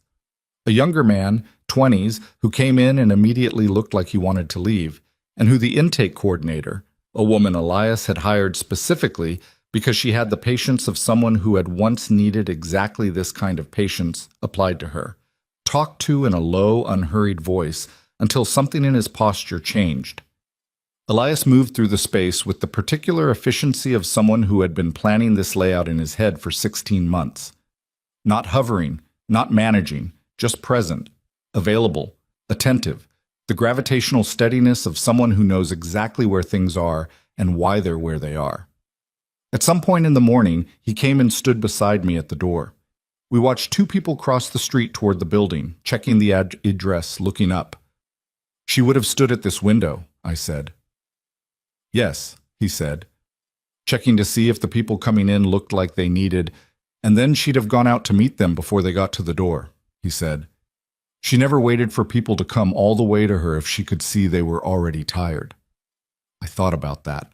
I thought about a woman I never got to know fully, a woman who died before I understood what I was looking at, who had managed to pour everything she was into raising me and fighting an impossible fight and protecting everyone around her until she had nothing left to protect herself with. I thought about what it costs to be that kind of person in a world that is not organized around that kind of person. And I thought about the building I was standing in, which would not erase any of it, would not bring her back or undo what was done or rewrite the story she lived, but which would do something real and specific and named after her. The work is the work, she used to say. You do it because it's there. I looked out at the street, at the two people crossing toward us, at the weak October light doing its best. "Come on," I said to Elias, and we walked out to meet them.